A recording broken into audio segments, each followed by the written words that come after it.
A storm churns the coastline into a frenzy of foam and shadow. Wind howls through the cliffs like a wounded animal, bending torches until their flames hiss sideways. The sea crashes against black rock in violent breaths, as if trying to claw its way inland. On this night, nothing in nature seems calm or predictable, except for the group of hooded figures moving steadily along the narrow path carved into the cliffside. Their robes, soaked and heavy with rain, cling to their bodies as they struggle to keep hold of the massive bronze chest between them. They are priests, though not the kind recognized by temples or kings. Their order has no public ceremonies, no chants, no hymns. Their only sacred duty is to protect the object sealed inside the chest. And tonight, they believe they are delivering it to its final resting place. The chest is ancient even to them. Its bronze surface is etched with patterns half eroded by time, spiral engravings that catch flashes of lightning and throw brief halos across the cavern walls as they descend. The men move with the desperation of those who know they are being watched. Every gust of wind feels like an omen. Every rumble of thunder feels like a warning. One priest mutters a prayer under his breath, gripping the side of the chest until his knuckles turn white. Another whispers, "Do not speak." The machine listens. The cavern yawns open before them like the mouth of a sleeping beast. A cold current of air escapes from deep within, carrying the scent of minerals, damp stone, and something metallic, sharp enough to sting the back of the throat. Their torchlight stretches into the vast chamber, revealing stalactites that hang like the fangs of ancient guardians. Far below, water laps rhythmically against unseen depths. They descend the final steps and set the bronze chest onto a stone pedestal carved centuries earlier for this very purpose. For a moment, none of them breathe. The storm outside feels distant now, muffled by tons of rock. The only sound is the faint drip of water and the ragged breathing of men who have carried a burden too heavy for any mortal. One priest, the eldest among them, steps forward. His beard is streaked with white, his eyes hollow from years of keeping a secret too immense to name. He presses his trembling palms against the cold surface of the chest. "It must never speak again," he whispers, as though speaking directly to the machine within. "Not after what it foretold." The others form a circle around the chest. Their robes brush the damp ground as they kneel. They begin a whispered incantation. Not a prayer, but a sequence of instructions passed down through generations. The words are not meant for human ears. They are meant for the machine. Some syllables echo strangely, bouncing off the metal walls of the cavern in ways that feel almost intentional. A sudden, unnatural silence falls. The torches flicker, their flames shrinking to tiny blue points before stabilizing again. A soft trembling runs through the ground. Not from the storm above, not from shifting stone, comes from the chest. One priest recoils as though burned. Another cries out, covering his ears. The eldest priest clamps his jaw shut and inches closer, struggling to remain steady. The vibration grows, a subtle mechanical hum, rhythmic, like a heartbeat. It pulses through the cavern, sinking with a low metallic tremor inside the chest. The storm outside rages harder, lightning illuminating the cavern's entrance like the flash of a giant's eye. The eldest priest demands silence from the panic spreading among his companions. But he cannot silence the chest. The bronze plates rattle. Gears inside begin turning with a sound that should be impossible. Precise, confident, alive. A soft clack, then another, then a sequence as though the mechanism were waking from a deep, reluctant sleep. A sliver of light leaks through the seam of the lid. It is not firelight, nor reflected lightning. It is a steady, cold glow, an impossible glow that pours out like a breath from the past. The priests cry out in terror and awe. One falls to his knees, sobbing. Another tries to run before being seized by his companions. They know better. No one escapes the presence of the oracle. The eldest priest stares at the light, his lips trembling. He has spent his life guarding this machine, but he has never seen it active. No living priest has. They were taught this activation meant only one thing: a prophecy too dangerous to be spoken, too catastrophic to be recorded. He steps back as the light shifts, illuminating the carvings on the cavern walls. Ancient star charts, mechanical diagrams, warnings etched long before any of them were born. Shadows twist unnaturally, long and angular, as though shaped by hands that never belonged to human beings. The hum intensifies, the chest shudders. The machine inside is pushing upward, as though demanding to be revealed. The priests break. Panic surges. Two attempt to restrain the chest, gripping the handles until their palms bleed. Another flings himself before it, reciting the forbidden command meant to force the machine into silence. But the storm answers first. A bolt of lightning slams into the cliff above, sending a violent shock through the cavern and plunging the chamber momentarily into darkness. When the torches flare back to life, the chest has shifted. The lid is cracked open, just enough to reveal a fragment of bronze wheels turning with inhuman precision. Thin rays of cold light spill across the floor in perfect geometric patterns, forming shapes too clean, too deliberate to be accidental. The priests stare in frozen horror. The machine speaks, not with words, not with sound, but with a movement tiny, precise, and fatal in its meaning. A single rotating plate locks into position, engraved with a symbol none of them recognize, yet all of them fear. The eldest priest collapses to his knees. He knows, in that moment, that the prophecy they hoped to bury has already begun.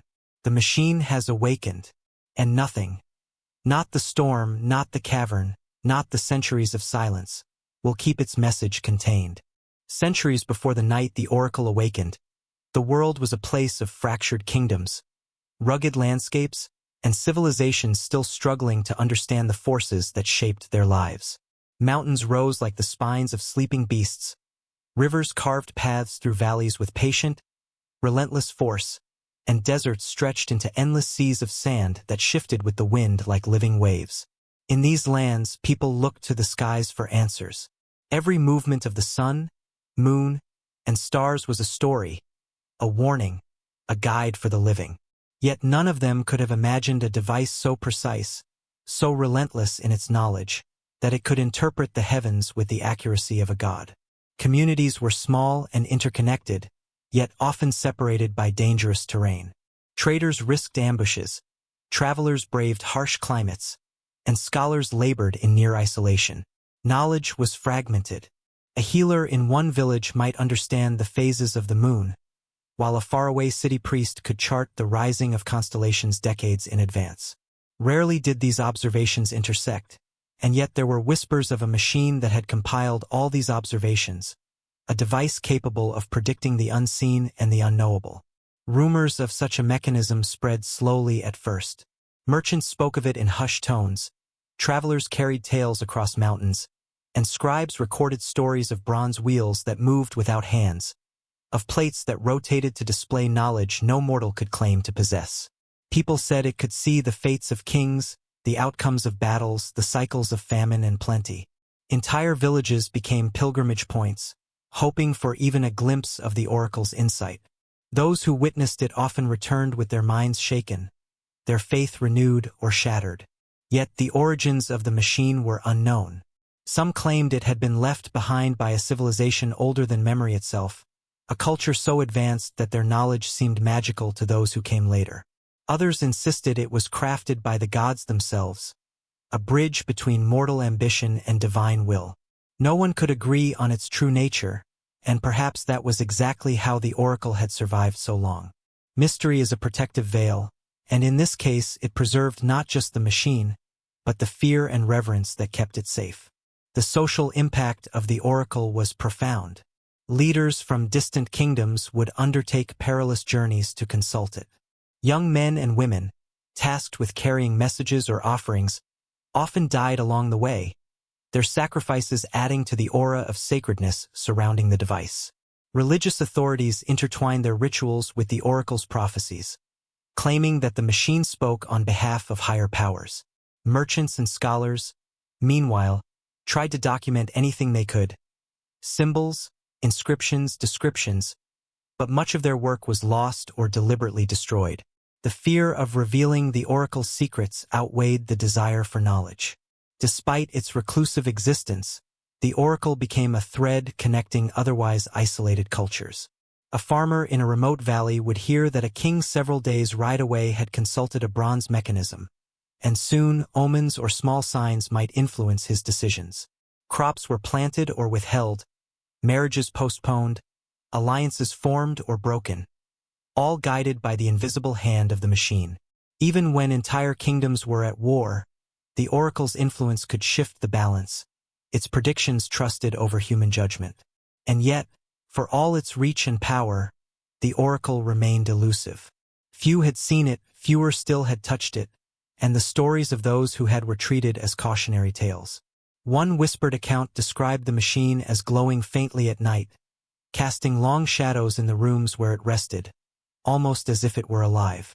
Another claimed that when a particularly bold ruler attempted to manipulate it for personal gain, the oracle fell silent for 40 days, during which time crops failed, armies faltered, and coastal cities were swept by storms. Its silence became a prophecy in itself. As centuries passed, the machine's legend grew, weaving itself into the fabric of human memory. It shaped not only individual decisions but the collective imagination of entire regions.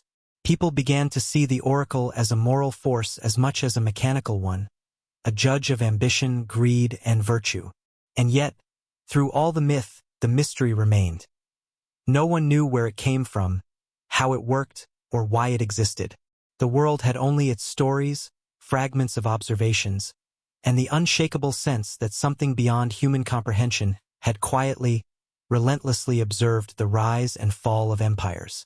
By the time the bronze mechanism was discovered in a small coastal city, centuries of speculation had built up an expectation it could hardly meet. Yet even the first encounter left witnesses trembling. Its movements were precise, deliberate, yet strangely organic, as though the machine itself were aware of those watching. In a world struggling to understand the natural order, this device seemed to cut through uncertainty with uncanny exactness. And so the oracle began to shape the course of history, a silent, mechanical presence guiding, warning, and sometimes punishing those who sought its counsel, leaving a legacy of awe and fear that would echo through generations. The first appearance of the bronze oracle was anything but subtle. It emerged in a modest coastal city, a settlement otherwise unremarkable. A cluster of whitewashed homes clinging to the cliffs, with narrow streets winding down toward a harbor where small fishing boats rocked in the waves. At first, people thought it was a gift from a wealthy patron, or perhaps a rare artifact recovered from a shipwreck. But soon it became clear that this was no ordinary object. The device itself was a bronze chest of intricate design, heavy with layers of metal, gears, and plates etched with symbols that no scholar could fully decipher. Even the city's most learned scribes and engineers could not determine how it had been crafted, for the precision of its components seemed centuries ahead of their time. The first public demonstration of the oracle occurred on a humid spring morning. Citizens had gathered in the city square, their curiosity overcoming the whispers of superstition that had spread through the alleys. Priests, hooded and solemn, approached the crowd carrying the chest. They placed it on a raised platform and, with deliberate care, lifted the lid. Immediately, a faint hum filled the air, soft at first, then growing steadily, as though the machine were awakening from a deep slumber. Thin bronze plates began to rotate, inscribed symbols aligning in patterns that seemed both familiar and alien. A small wheel clicked into place, and a compartment opened to reveal a series of tiny bronze pins that shifted in precise sequences, almost like the fingers of an invisible hand pointing toward some cosmic truth.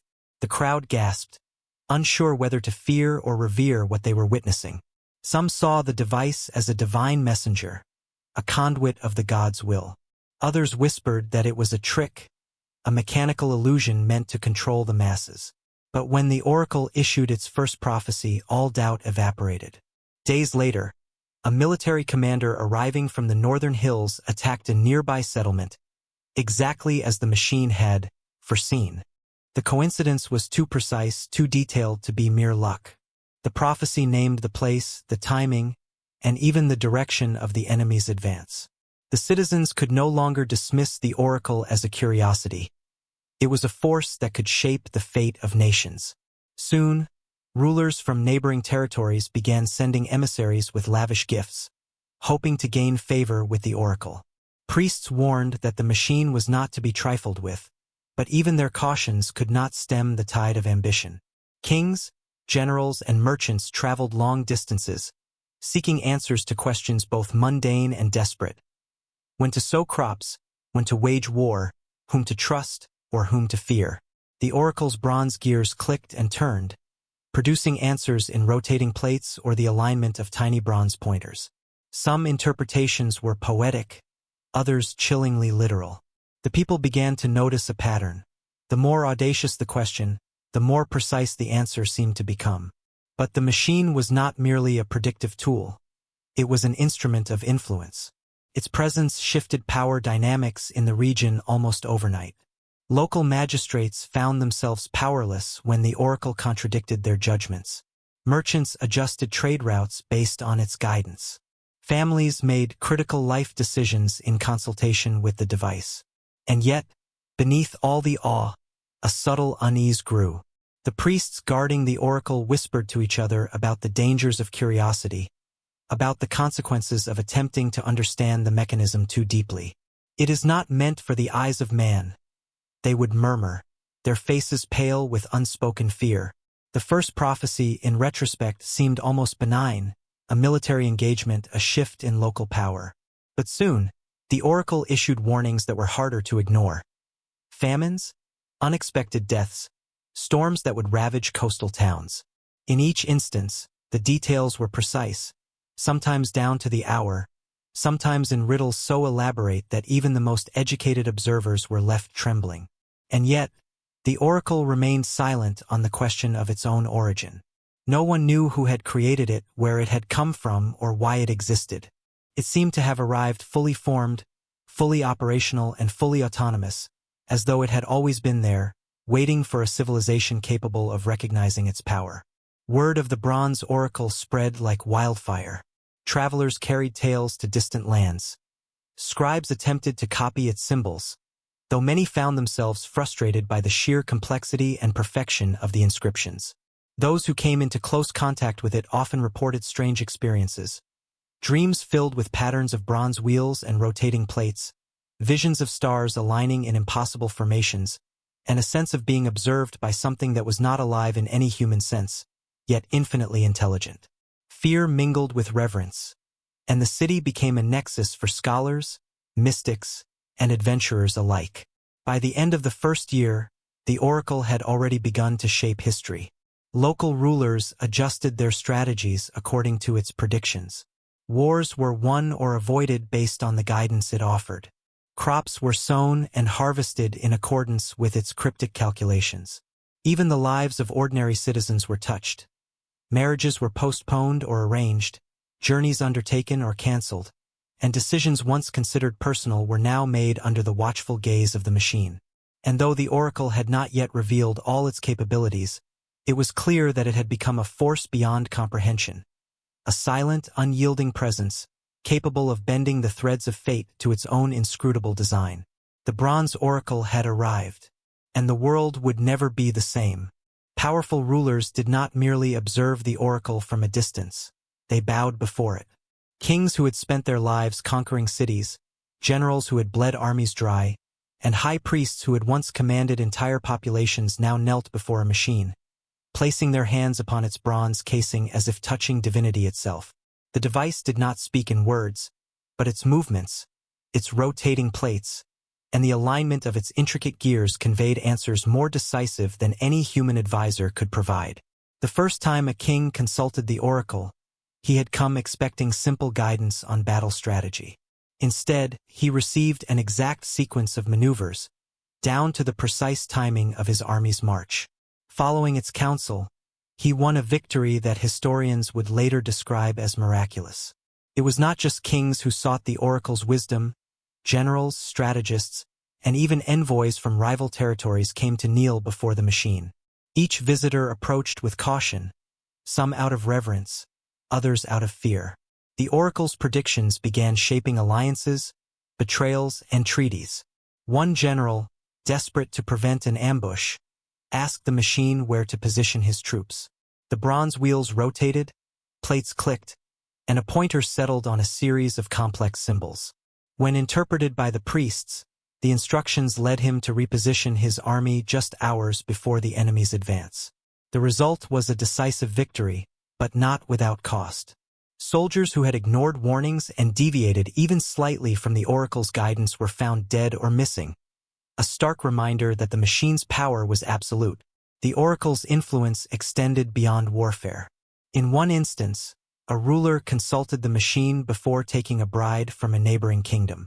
The oracle's advice was cryptic, yet the outcome was unmistakable. The marriage prevented a civil war that might have destroyed 2 dynasties. Another city-state, on the brink of famine, received guidance on when and where to plant crops, and the harvest that followed exceeded all expectations. Slowly, the line between divination and advanced knowledge blurred. People began to wonder if the oracle was merely predicting events or if it was shaping reality itself. But the power it granted came with unease. Many rulers became obsessed with the oracle's guidance, making it the ultimate arbiter of their decisions. They began to question their own judgment, fearing that any action taken without the machine's counsel would end in disaster. Advisors who had once held influence in courts found their roles diminished, replaced by priests who interpreted the oracle's cryptic movements. Civilizations that had relied on human experience and intuition now deferred to the bronze mechanism, treating it as both counselor and judge. Not all who sought the oracle's guidance survived the encounter unscathed. One ambitious prince, hoping to challenge a neighboring kingdom, ignored the subtle warnings of the priests and misinterpreted the device's instructions.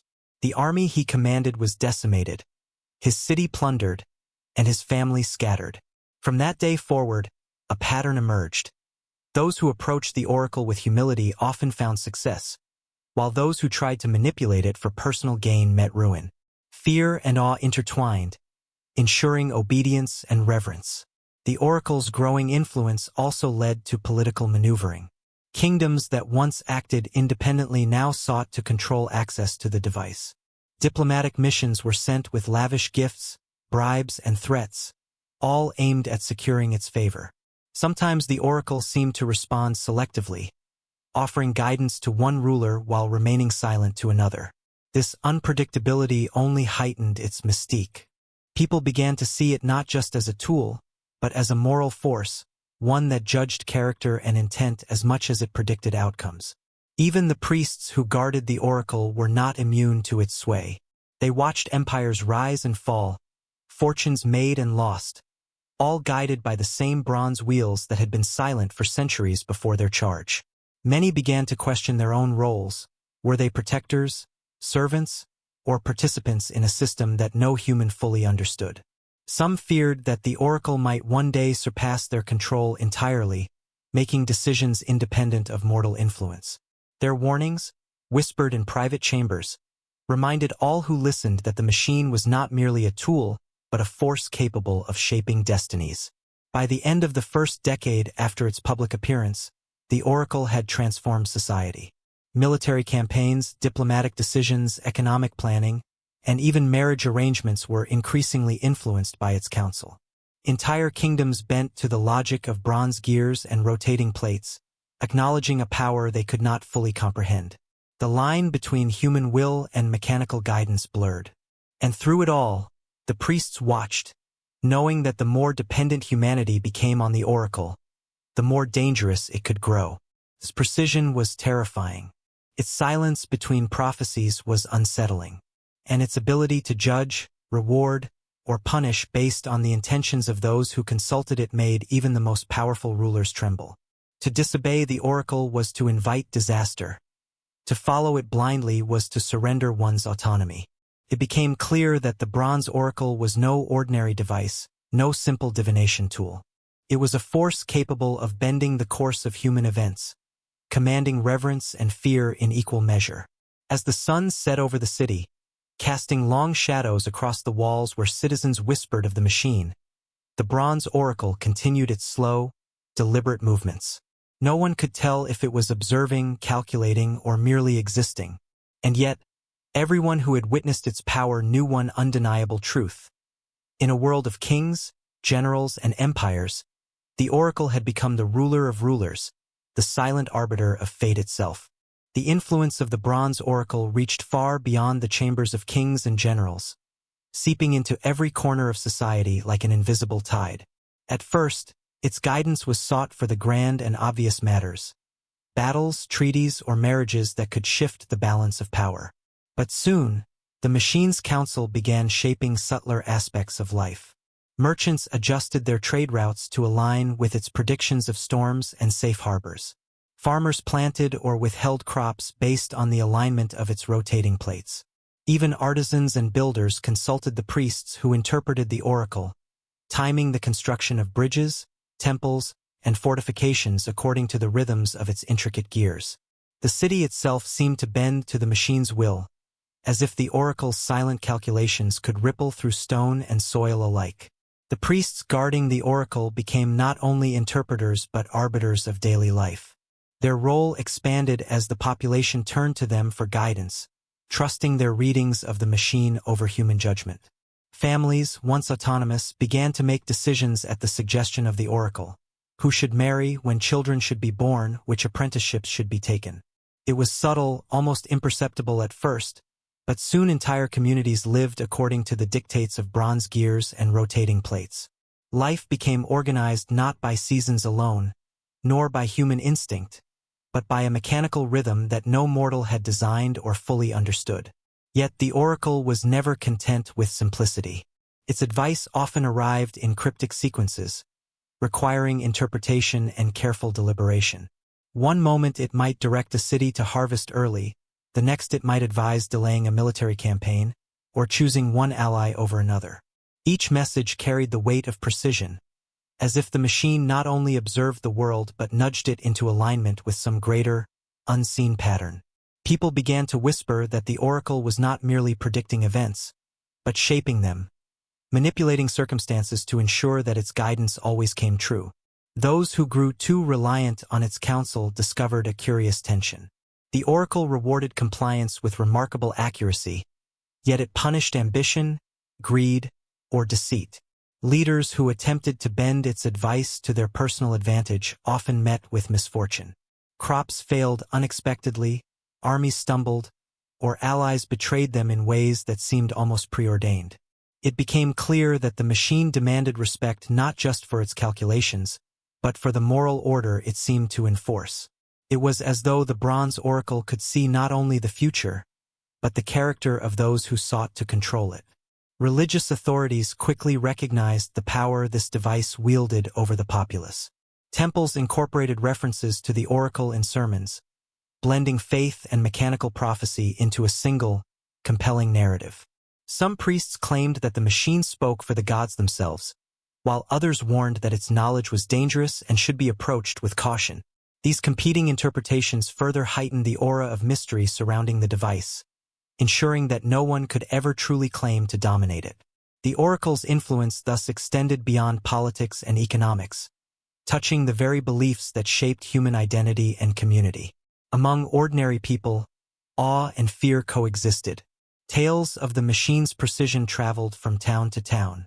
Merchants spoke of how a single consultation had saved caravans from storms and pirates.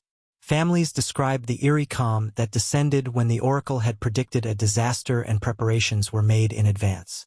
Children grew up hearing stories of the bronze plates and their intricate, deliberate movements. And always, there was the cautionary note. The priest's warning that the machine must never be tampered with, that its workings were not meant for mortal eyes.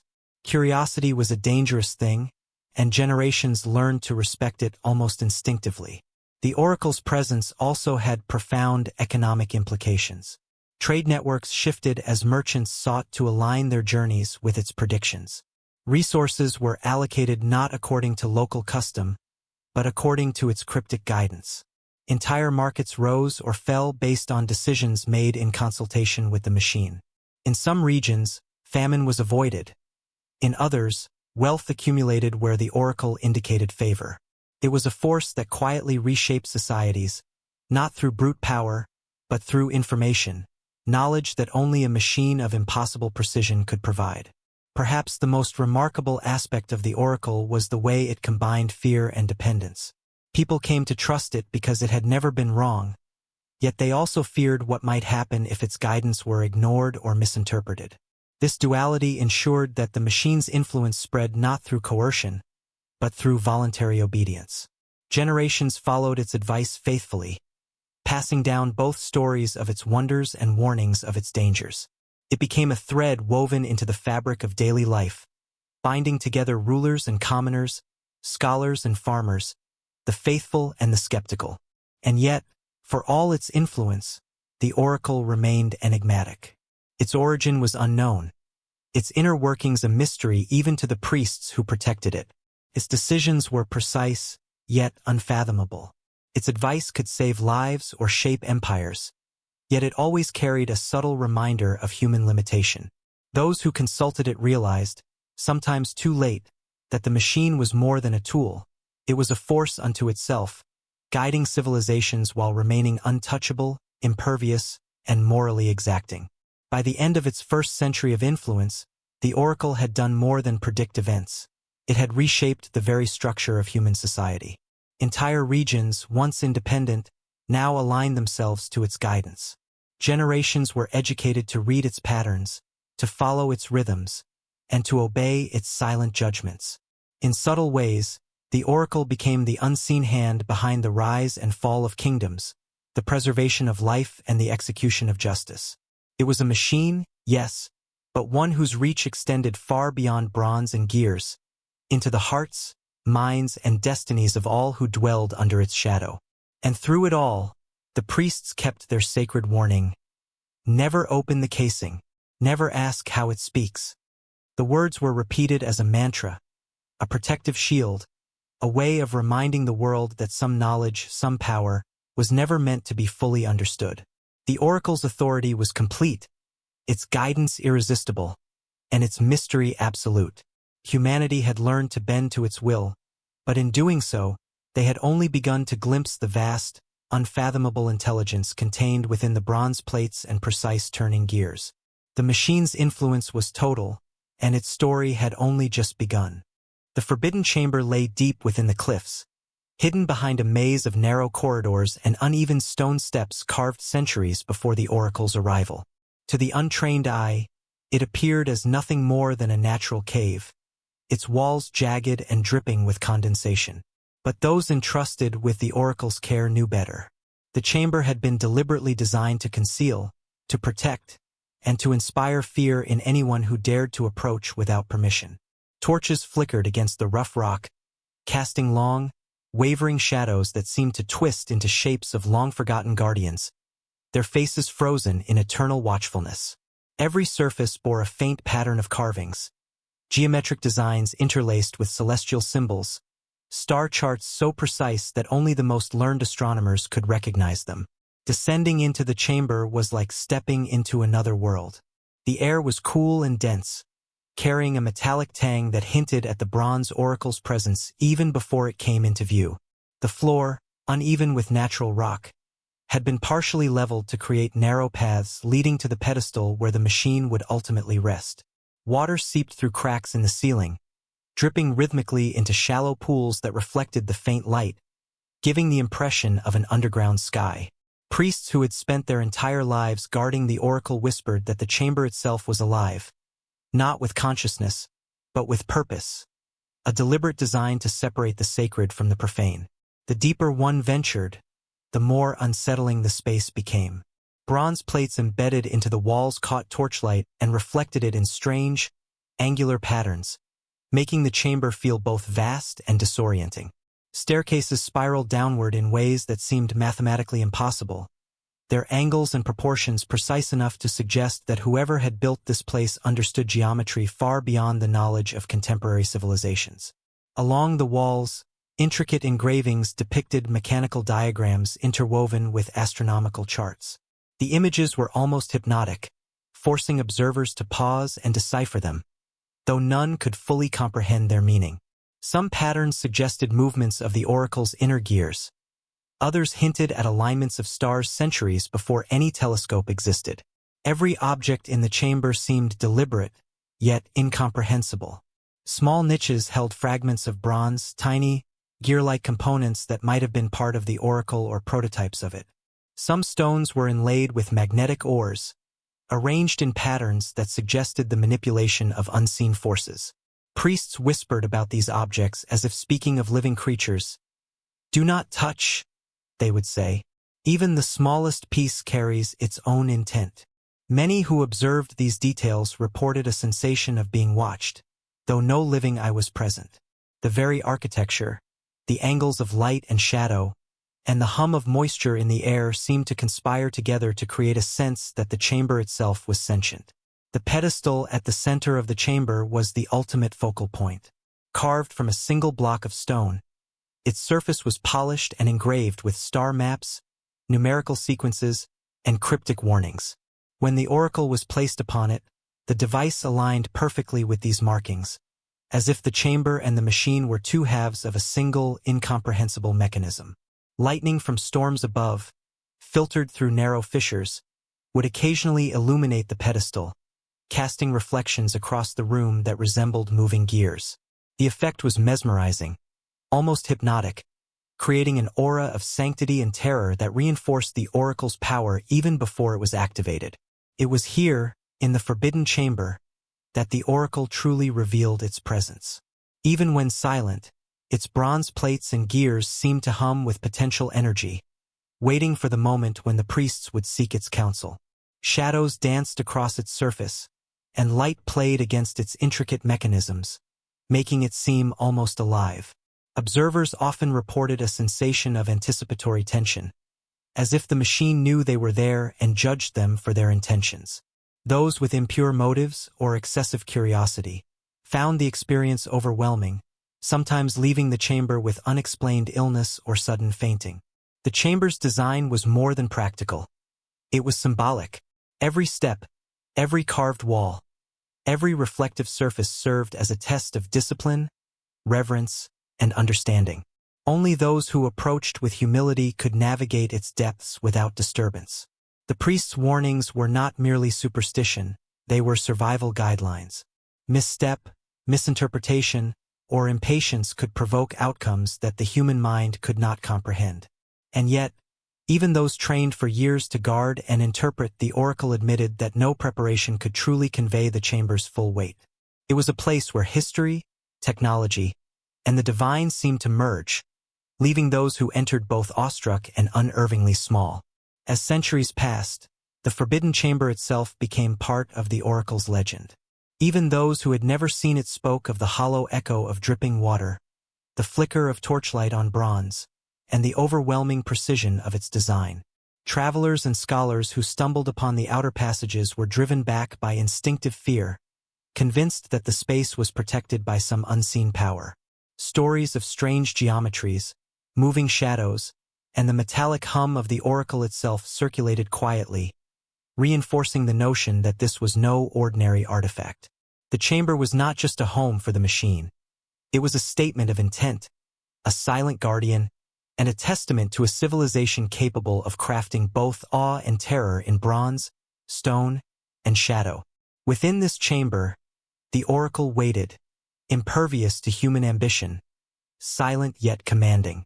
Those who entered its depths sensed an order far greater than themselves, a rhythm that operated on a scale they could barely perceive.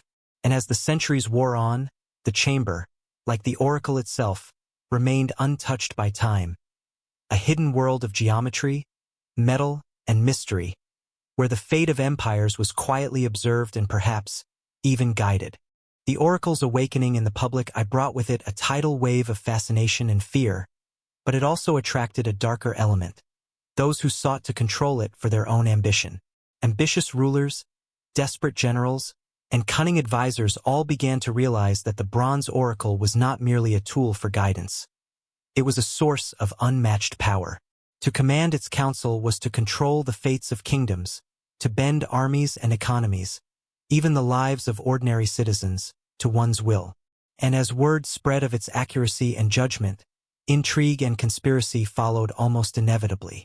The first recorded attempts to manipulate the oracle were subtle. Advisors would pose questions not in pursuit of truth, but in pursuit of advantage. Merchants tried to frame trade queries to favor their own caravans. Princes asked for guidance that would betray rivals. Even priests, those entrusted to guard the machine, struggled with the temptation to interpret its movements in ways that favored allies or punished enemies. These early efforts rarely went unnoticed. The oracle responded in ways that seemed cryptic at first but became terrifyingly precise in their consequences. A merchant who tried to divert a shipment too soon found it destroyed in a storm. A prince attempting to exploit the oracle's guidance for conquest lost not only his army but his claim to the throne entirely. The message was clear. The oracle discerned intent as well as action, and it would not be deceived. Rivalries escalated quickly. Kingdoms that once ignored one another began sending envoys, offering gifts, and plotting sabotage. The Bronze Oracle became the center of political tension, a silent mediator whose favor could tip wars and alliances. Stories emerged of spies attempting to steal or tamper with the machine, only to vanish mysteriously, leaving behind nothing but scattered notes and a deep sense of dread. Even indirect attempts at influence, such as bribes, threats, or ritual interference, were met with consequences that seemed calculated to restore balance. The oracle's precision was both protective and punitive, ensuring that human ambition remained subordinate to its judgment. One of the most notorious incidents involved a young general who sought to outwit the machine. Eager to secure victory before consulting the oracle, he altered troop positions slightly, hoping to test the device's predictions against reality. The result was catastrophic. His forces were ambushed, the city he sought to protect sacked, and he himself disappeared without a trace. Chroniclers later wrote that the oracle had seen through the arrogance of men and punished the deviation. Tales like these spread quickly, instilling fear and respect in equal measure. People began to understand that the oracle was not simply an advisor, it was a moral arbiter, capable of enforcing outcomes with meticulous precision. The priests who interpreted the oracle's movements became the target of both veneration and suspicion. Rulers pressured them for access and interpretation, sometimes resorting to threats when denied. They were caught between loyalty to the machine and loyalty to the kingdoms they served. Some priests were corrupted by ambition, attempting to bend readings in favor of those who offered the greatest reward. Yet the oracle's responses consistently defied manipulation. Plates would shift in unexpected ways, and prophecies would unfold contrary to human scheming. The priests soon learned that their role was not to control the oracle, but to serve as conduits, translating its cryptic guidance without distortion. This delicate balance of power led to a culture of secrecy. Consultations with the oracle were often conducted in private chambers, far from prying eyes. Messages were encoded, interpreters sworn to silence, and records of predictions carefully guarded. The Bronze Oracle's counsel became a currency of influence, a treasure more valuable than gold or land. To possess it, even indirectly, was to wield power that few could challenge. But the more its influence grew, the more fragile the surrounding political order became, for ambition, jealousy, and fear are never easily contained. The oracle's reputation for moral judgment only heightened its mystique. People began to speak of it as a conscious force, capable of detecting virtue and vice, truth and deception. Kings would approach with reverence, generals with trepidation, and commoners with awe. Even when not consulted directly, its presence shaped decisions, as the mere rumor of its favor or disfavor could change the course of events. Trade routes were altered, armies repositioned, marriages delayed, and treaties renegotiated, all in response to interpretations of a device whose inner workings were unknown. Its bronze plates and spinning gears became symbols not only of knowledge, but of accountability and cosmic justice. As decades passed, the oracle became an unmovable pillar of influence.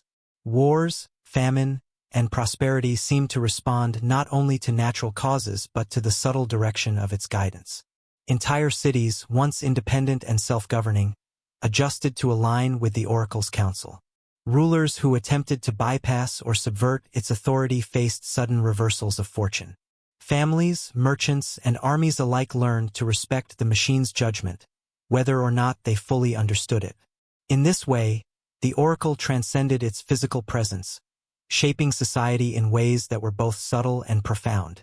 And yet, with all this influence, a sense of danger pervaded every interaction. The oracle's judgment was impartial but unforgiving. It rewarded obedience and punished arrogance. Each consultation was a reminder that the bronze oracle was not a tool to be used at will, but a force to be approached with humility, patience, and respect. The machine's power was absolute, but so too was its mystery. Even those closest to it, priests, rulers, and scholars, could only guess at its full potential, and every day they witnessed that even a single misstep could provoke consequences beyond human comprehension. By the end of this era of intrigue, the oracle had established itself not just as a guide, but as the ultimate arbiter of human ambition. Kings and generals alike learned that power was meaningless if exercised without its insight. Those who tried to challenge or manipulate it vanished from history, leaving only stories of failure and caution. The bronze oracle, silent yet commanding, had become both a source of wisdom and a reminder that some forces are too vast, too precise, and too morally discerning to be controlled by human hands. The bronze oracle's influence stretched far beyond politics and war, infiltrating the very fabric of daily life in ways few could imagine. Its counsel became a standard by which decisions were measured, and its presence, even if unseen, exerted a quiet authority over towns, villages, and entire regions. Merchants planned entire trading seasons around its guidance, knowing that a single misalignment of their routes could result in lost shipments, ruined profits, or worse, disaster along treacherous roads. Farmers, too, relied on the oracle's predictions to determine not just when to plant or harvest, but also which crops to prioritize and how to allocate scarce resources. A single deviation from its counsel might result in famine, while obedience promised prosperity that felt almost miraculous. Ordinary citizens, fishermen, artisans, weavers, and laborers became aware of the oracle's influence in subtler ways. Gossip about a king's consultation with the machine could shift entire neighborhoods' plans. Families might postpone weddings or journeys if a prophecy hinted at misfortune.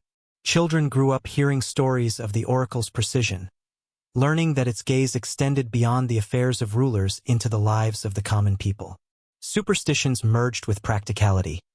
Some believed that even touching bronze fragments from the oracle's chamber could bring dreams of warning, while others carried charms or amulets blessed in its name. The oracle's presence, though often distant, shaped the rhythm of everyday life. Education itself began to adapt to the oracle's influence. Scholars sought to understand its symbols and patterns, attempting to codify its predictions into texts and charts. Yet every attempt revealed the limitations of human comprehension. The bronze plates moved in cycles that seemed to obey celestial mathematics beyond contemporary understanding, and inscriptions defied translation without contextual knowledge that had been lost over generations. In some regions, special schools arose to train interpreters capable of reading the oracle's subtle indicators, blending arithmetic, astronomy, and philosophy into a single discipline. Those who mastered these skills became indispensable, traveling with rulers or serving as advisors in courts where the oracle's guidance dictated decisions. Religious life, too, was reshaped. Temples incorporated the oracle into ceremonies, framing its movements as divine communication.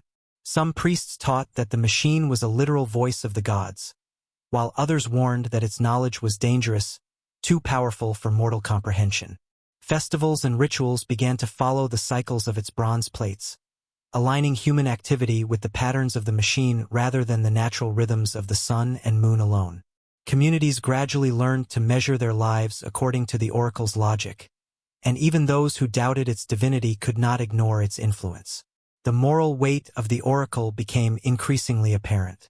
Stories circulated of rulers who attempted to manipulate the machine for selfish gain, only to meet ruin. Generals who deviated from its instructions faced devastating defeats. Merchants who tried to exploit its predictions found their shipments lost or destroyed, and families that ignored its guidance suffered misfortune in ways that seemed almost inevitable. The oracle seemed capable of discerning intention, rewarding humility and foresight while punishing arrogance and greed. Its judgments were impartial, yet meticulous, leaving observers both awed and fearful. Even the natural world appeared to align with the oracle's counsel. Chroniclers recorded storms that struck precisely when the oracle had indicated danger, locusts that descended upon crops predicted to fail, and rivers that overflowed just as the machine's symbols had forewarned.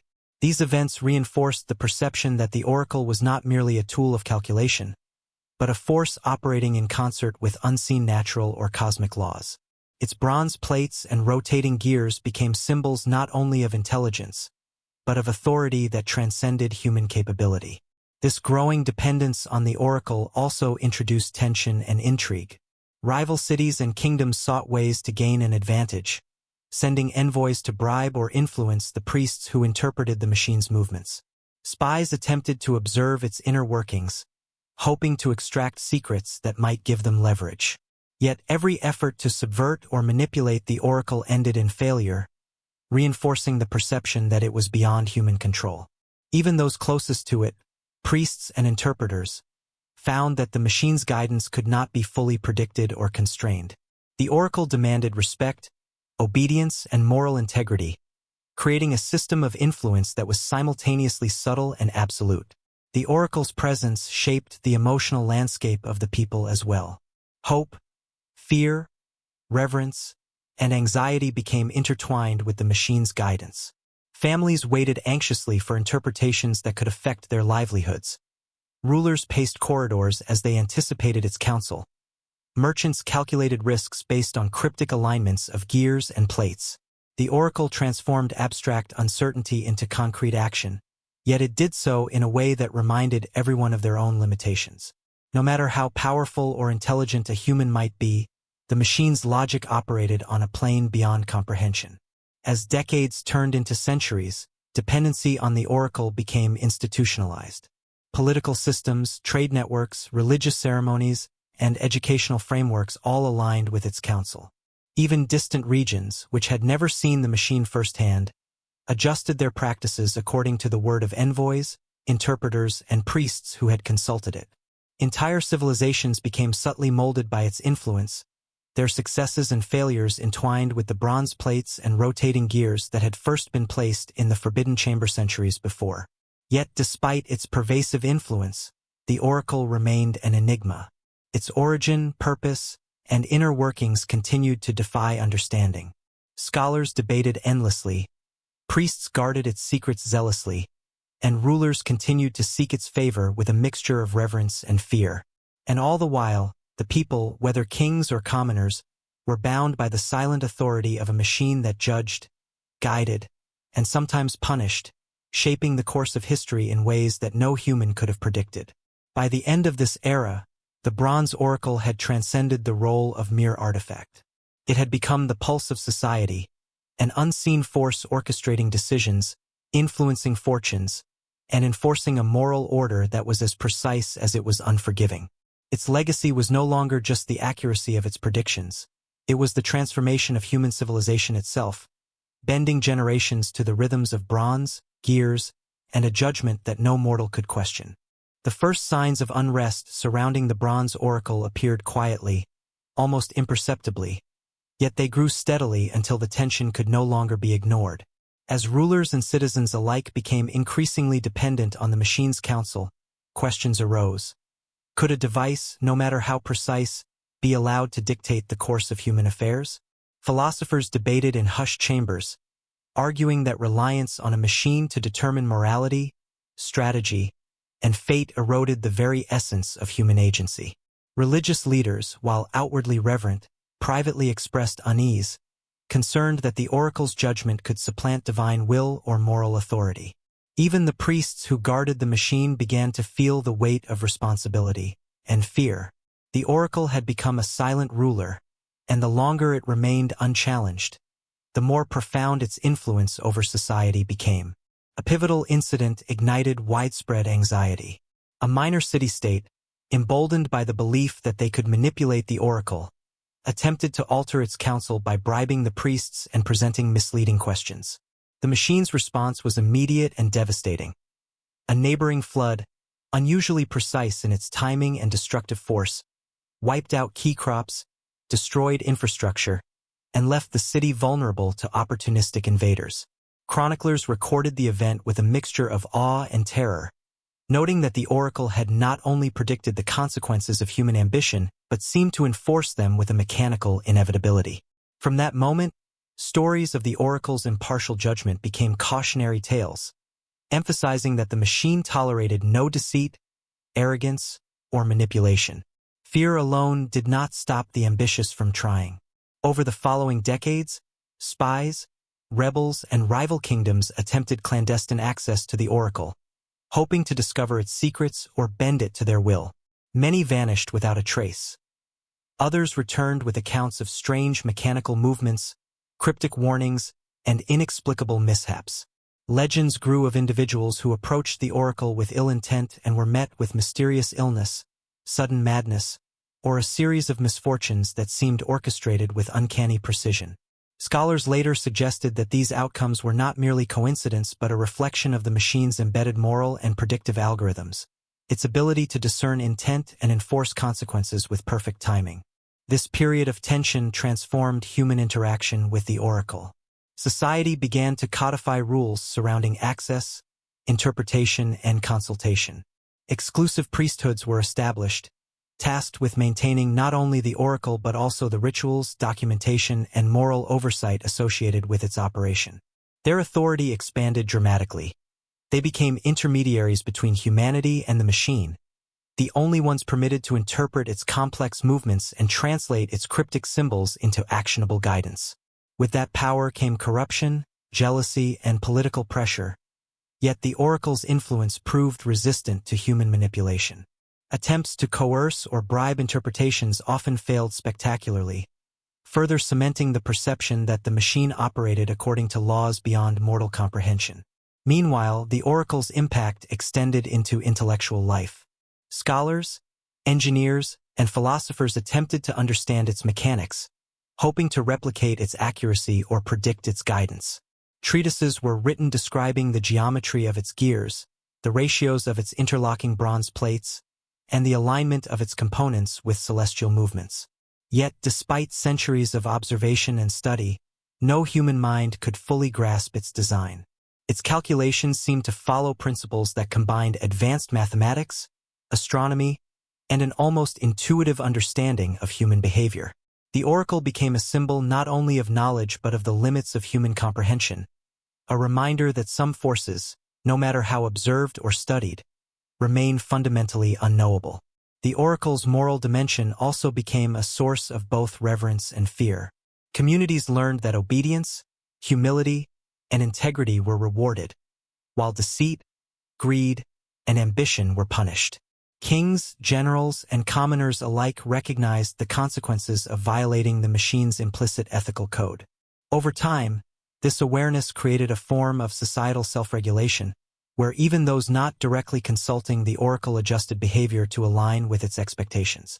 Civilizations became subtly conditioned to act according to its guidance, creating a world where morality, politics, and survival intertwined with the mechanical rhythms of bronze gears. Yet despite centuries of dependence, uncertainty lingered. Historians later noted that no human action could ever fully control the oracle's outcomes. Even careful planning, extensive consultation, or elaborate attempts at influence could fail if the underlying moral or cosmic logic was misaligned with the machine's judgment. The oracle demanded respect, vigilance, and ethical conduct, teaching humanity the peril of overconfidence and the necessity of humility. Its presence was both a boon and a burden, offering prosperity, guidance, and insight while simultaneously enforcing limitations that no ruler, priest, or scholar could escape. By the end of this period, the oracle had become a silent force shaping civilizations across regions. Wars were planned and won according to its counsel, trade networks shifted in response to its predictions, and communities flourished or suffered in alignment with its judgment. Its mechanical precision created stability, yet its impartial enforcement of consequences maintained an underlying tension, a constant reminder that the bronze oracle was not a passive tool but an active arbiter, silently orchestrating the fate of men and nations alike. Humanity had learned to respect its power, but never to fully understand it. The oracle was no longer merely a marvel of craftsmanship. It was a moral and social force, a technological enigma that reshaped the course of history. As whispers of rebellion, conspiracy, and ambition continued to echo across kingdoms. One truth became undeniable. The bronze oracle ruled not through fear alone, nor through knowledge alone, but through a combination of both: precision, judgment, and a morality encoded into bronze and gears, far beyond the reach of ordinary men. The oracle's reach continued to expand as the centuries passed, touching not only the powerful, but also the lives of ordinary people in ways that were subtle yet profound.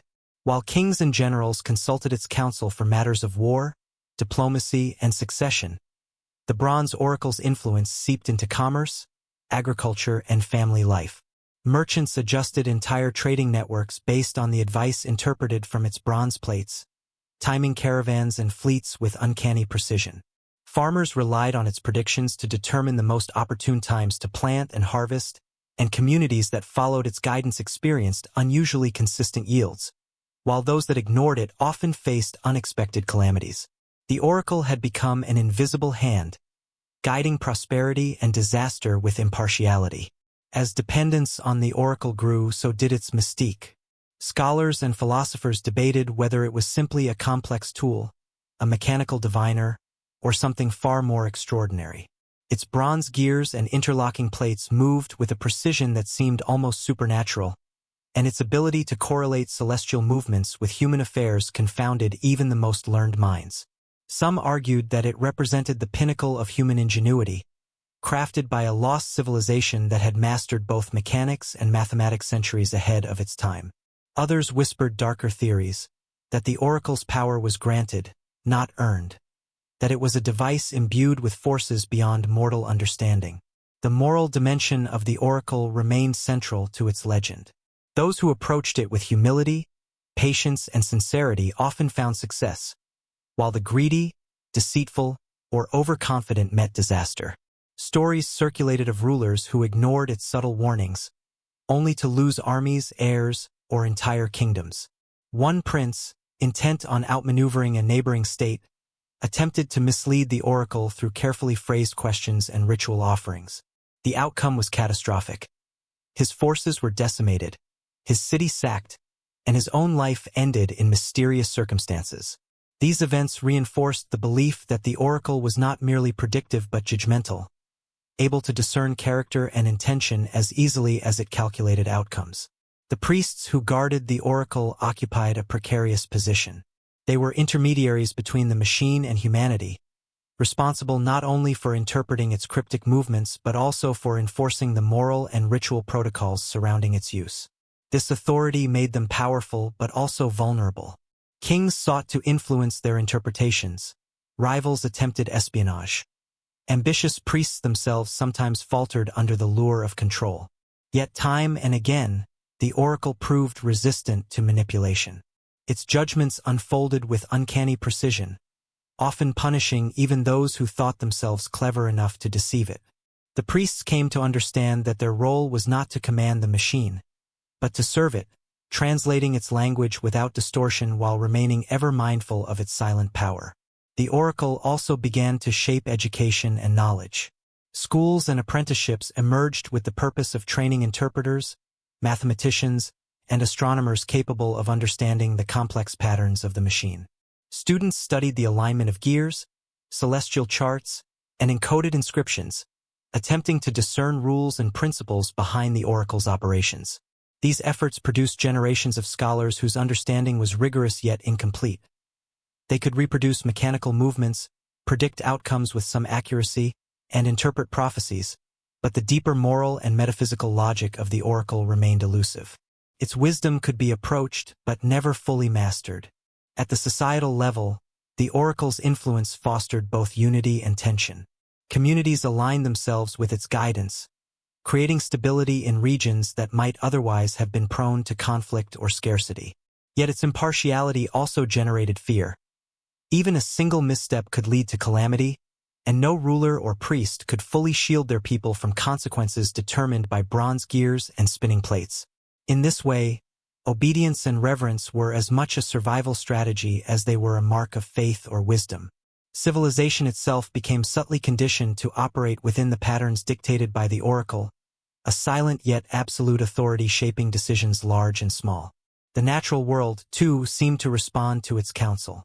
Chroniclers noted that predicted storms arrived with unsettling accuracy, crops failed or flourished in accordance with its guidance, and even celestial events appeared to align with the oracle's movements. To observers, it was as if the machine existed in harmony with both human society and the cosmos, orchestrating outcomes on multiple levels simultaneously. These phenomena strengthened the perception that the oracle was more than a tool. It was a mediator between mortal action and the greater order of the universe, a force both mechanical and mystical. Despite centuries of use, attempts to replicate or understand the oracle fully remained fruitless. Scholars dissected fragments, studied gear ratios, and tested astronomical alignments, but the totality of its design defied human logic. The combination of mechanical precision, encoded moral judgment, and predictive insight seemed uniquely and deliberately impossible to reproduce. Some began to believe that its creation was not merely an achievement of engineering, but an intentional act of genius, or perhaps a gift of knowledge designed to guide humanity while enforcing ethical constraints that could not be achieved by men alone. By this point, the oracle had become indispensable. Kings, generals, merchants, and commoners alike relied on its counsel for survival and prosperity. Its guidance dictated when to act, when to wait, and when to take risks, shaping both individual lives and the trajectory of entire civilizations. And yet, even in its omnipresence, the oracle remained enigmatic, a silent arbiter whose decisions could not be influenced, whose judgments were absolute, and whose power inspired awe, fear, and a quiet, persistent humility. The bronze oracle had transcended its role as a mechanical device. It had become a force that defined morality, guided civilizations, and subtly orchestrated the natural and human worlds.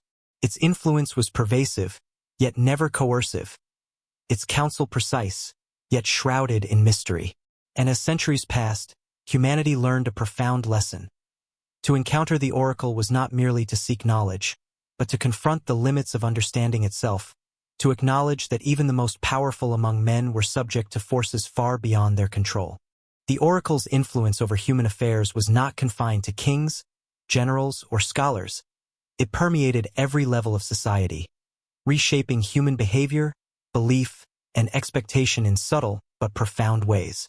Families, villages, and communities gradually learned to measure their decisions against the cryptic movements of bronze plates and rotating gears, even if the oracle itself was far beyond their reach.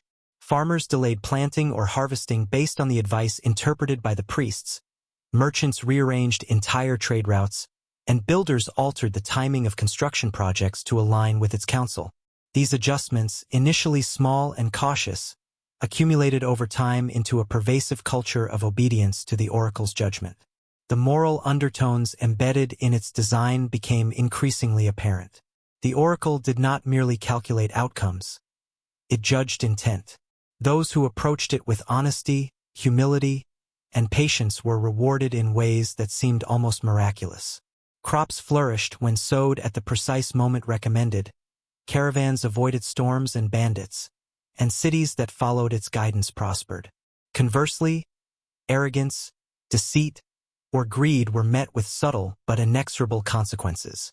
Entire armies suffered unexpected defeats, merchants lost fortunes, and leaders who sought to bend its counsel for personal gain found themselves undone by circumstances that seemed orchestrated with mechanical precision. The oracle's judgments transcended mere prediction.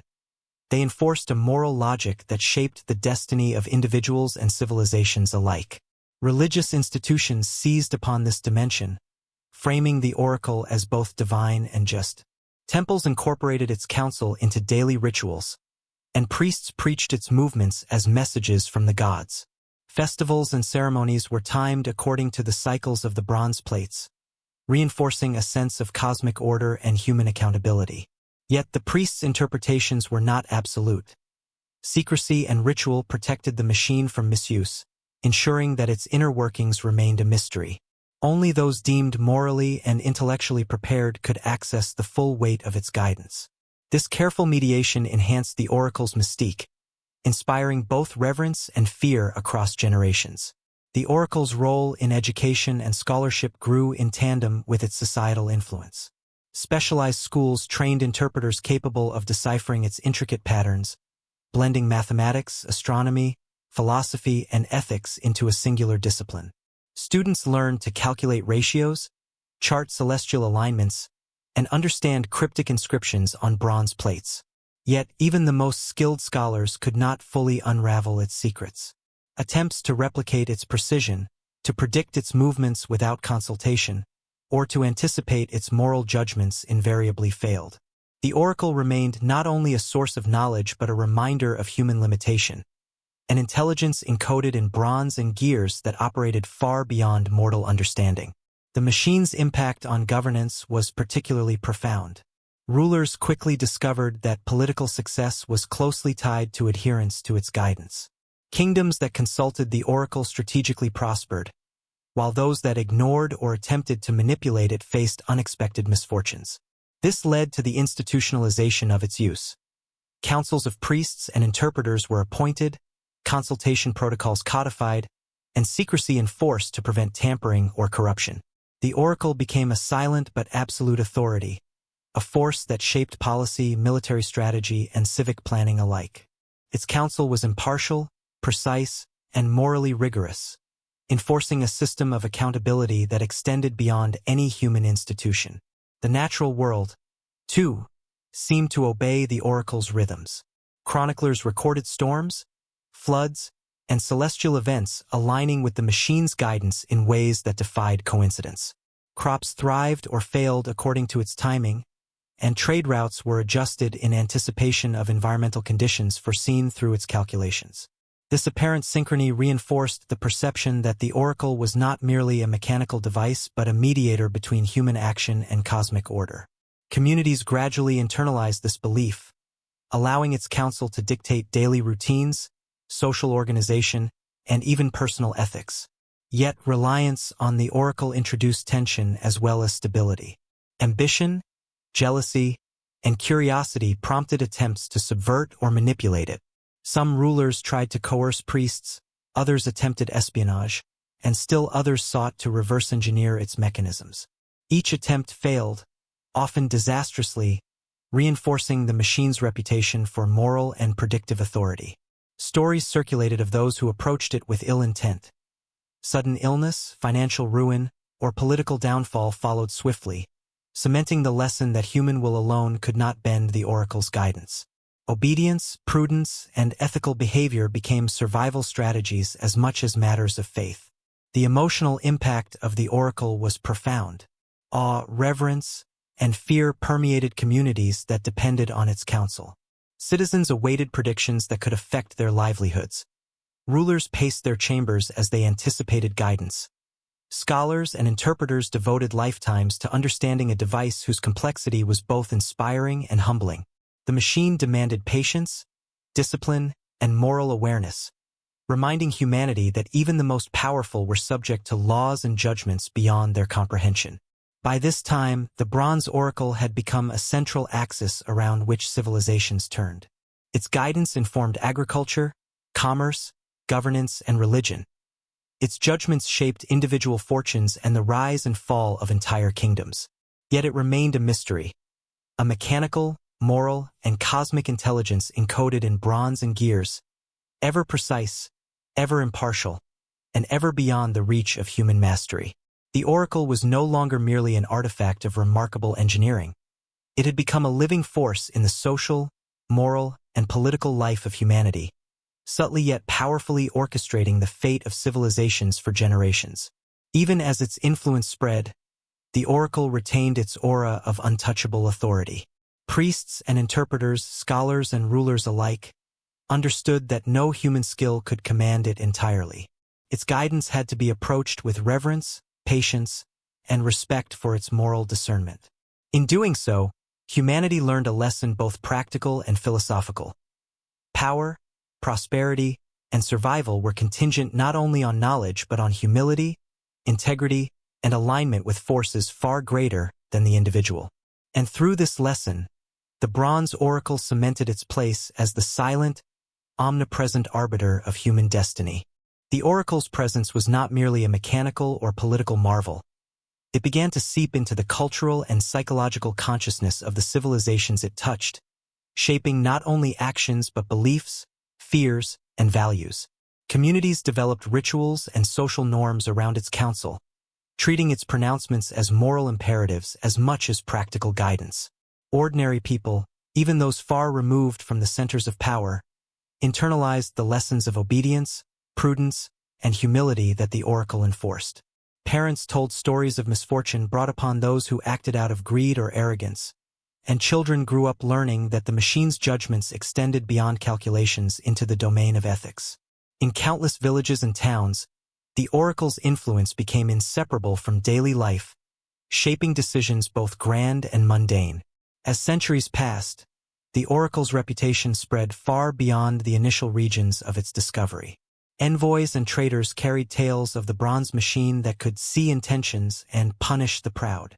Myths intertwined with history, blending fact and legend into stories designed to warn, inspire, and sometimes intimidate. Some described it as a godlike entity, a living bronze sentinel capable of observing the soul as much as human behavior.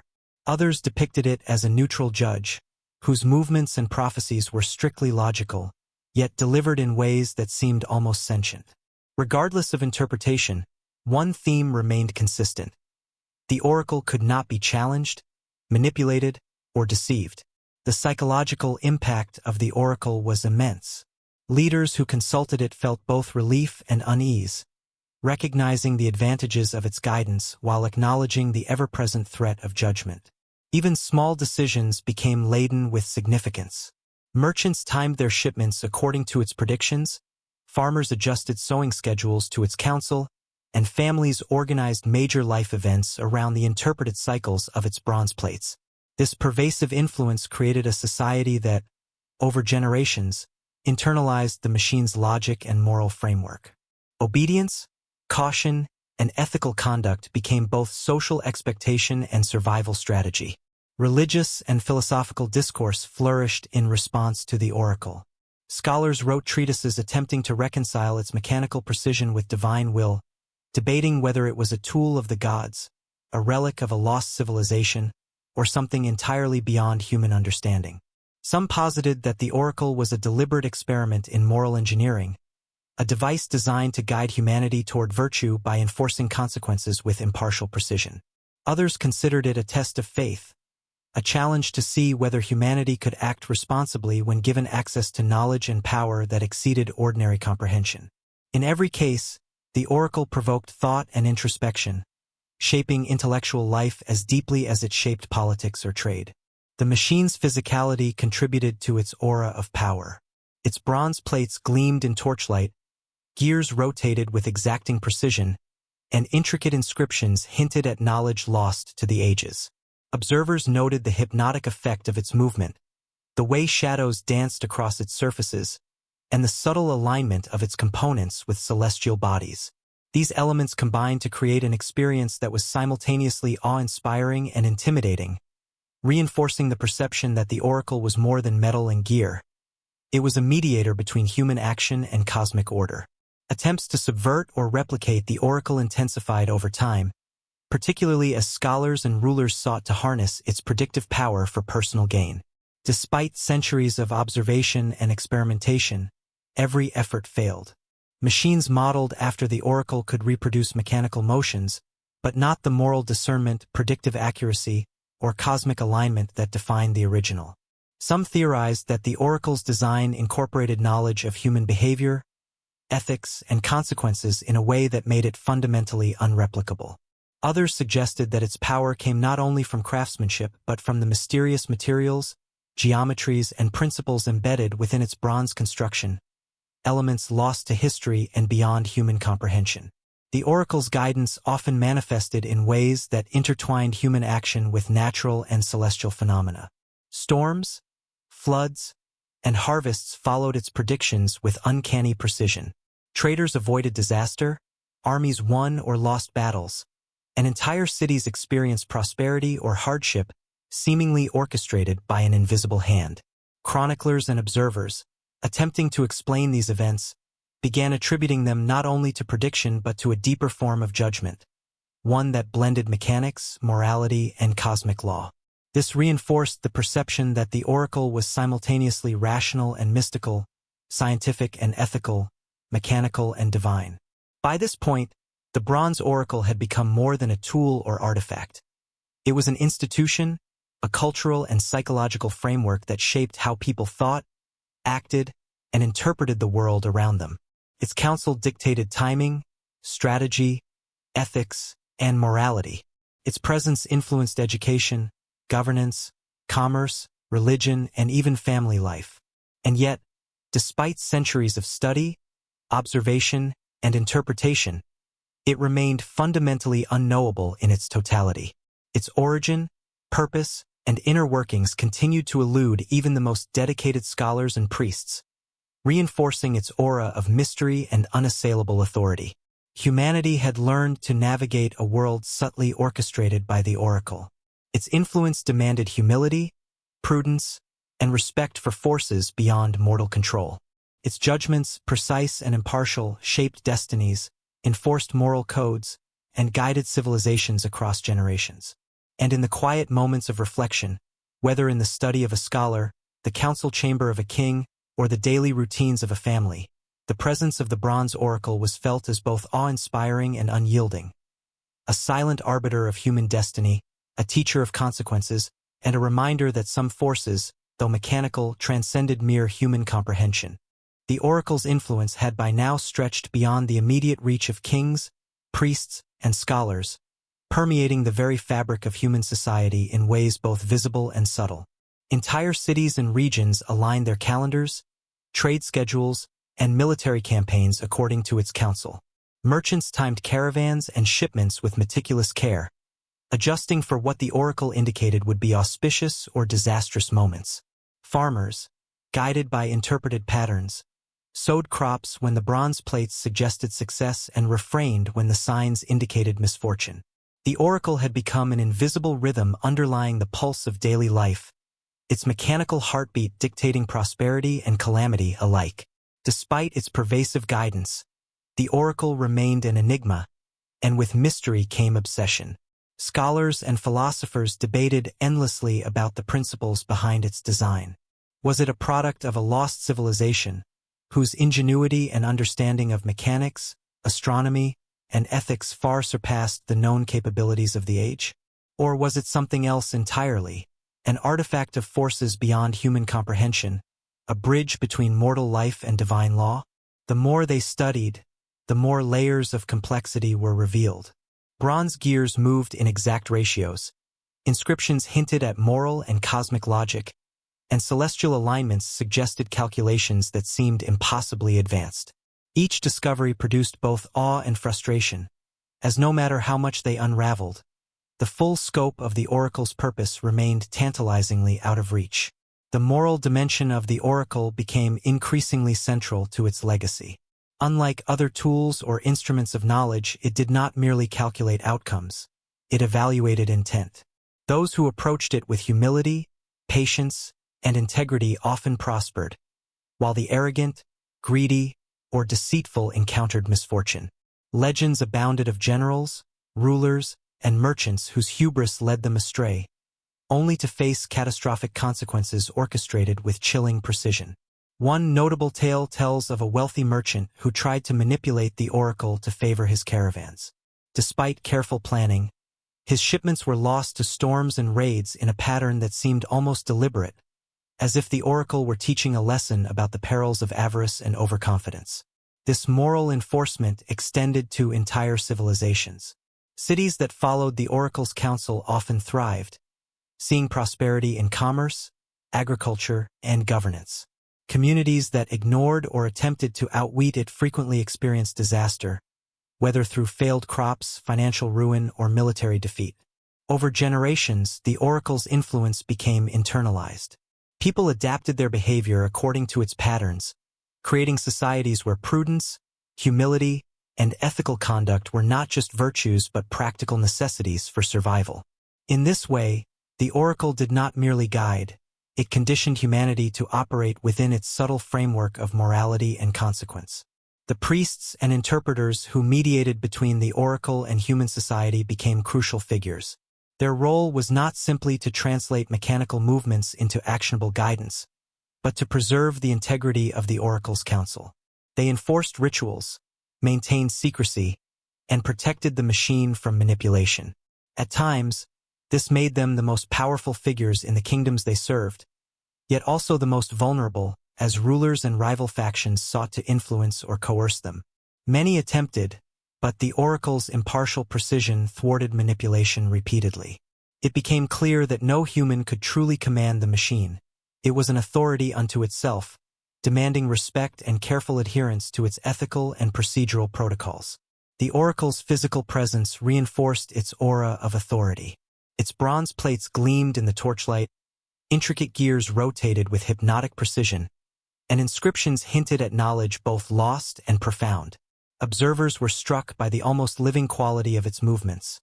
Each rotation, each alignment, seemed deliberate, as if the machine were aware not only of the physical world but also of the human hearts that sought to influence it. Chroniclers wrote of the almost spiritual experience of watching the oracle operate. The subtle clinking of gears, the rhythmic turning of plates, and the shadows cast across its surfaces combined to evoke awe, reverence, and a quiet fear. Attempts to replicate or control the oracle never succeeded.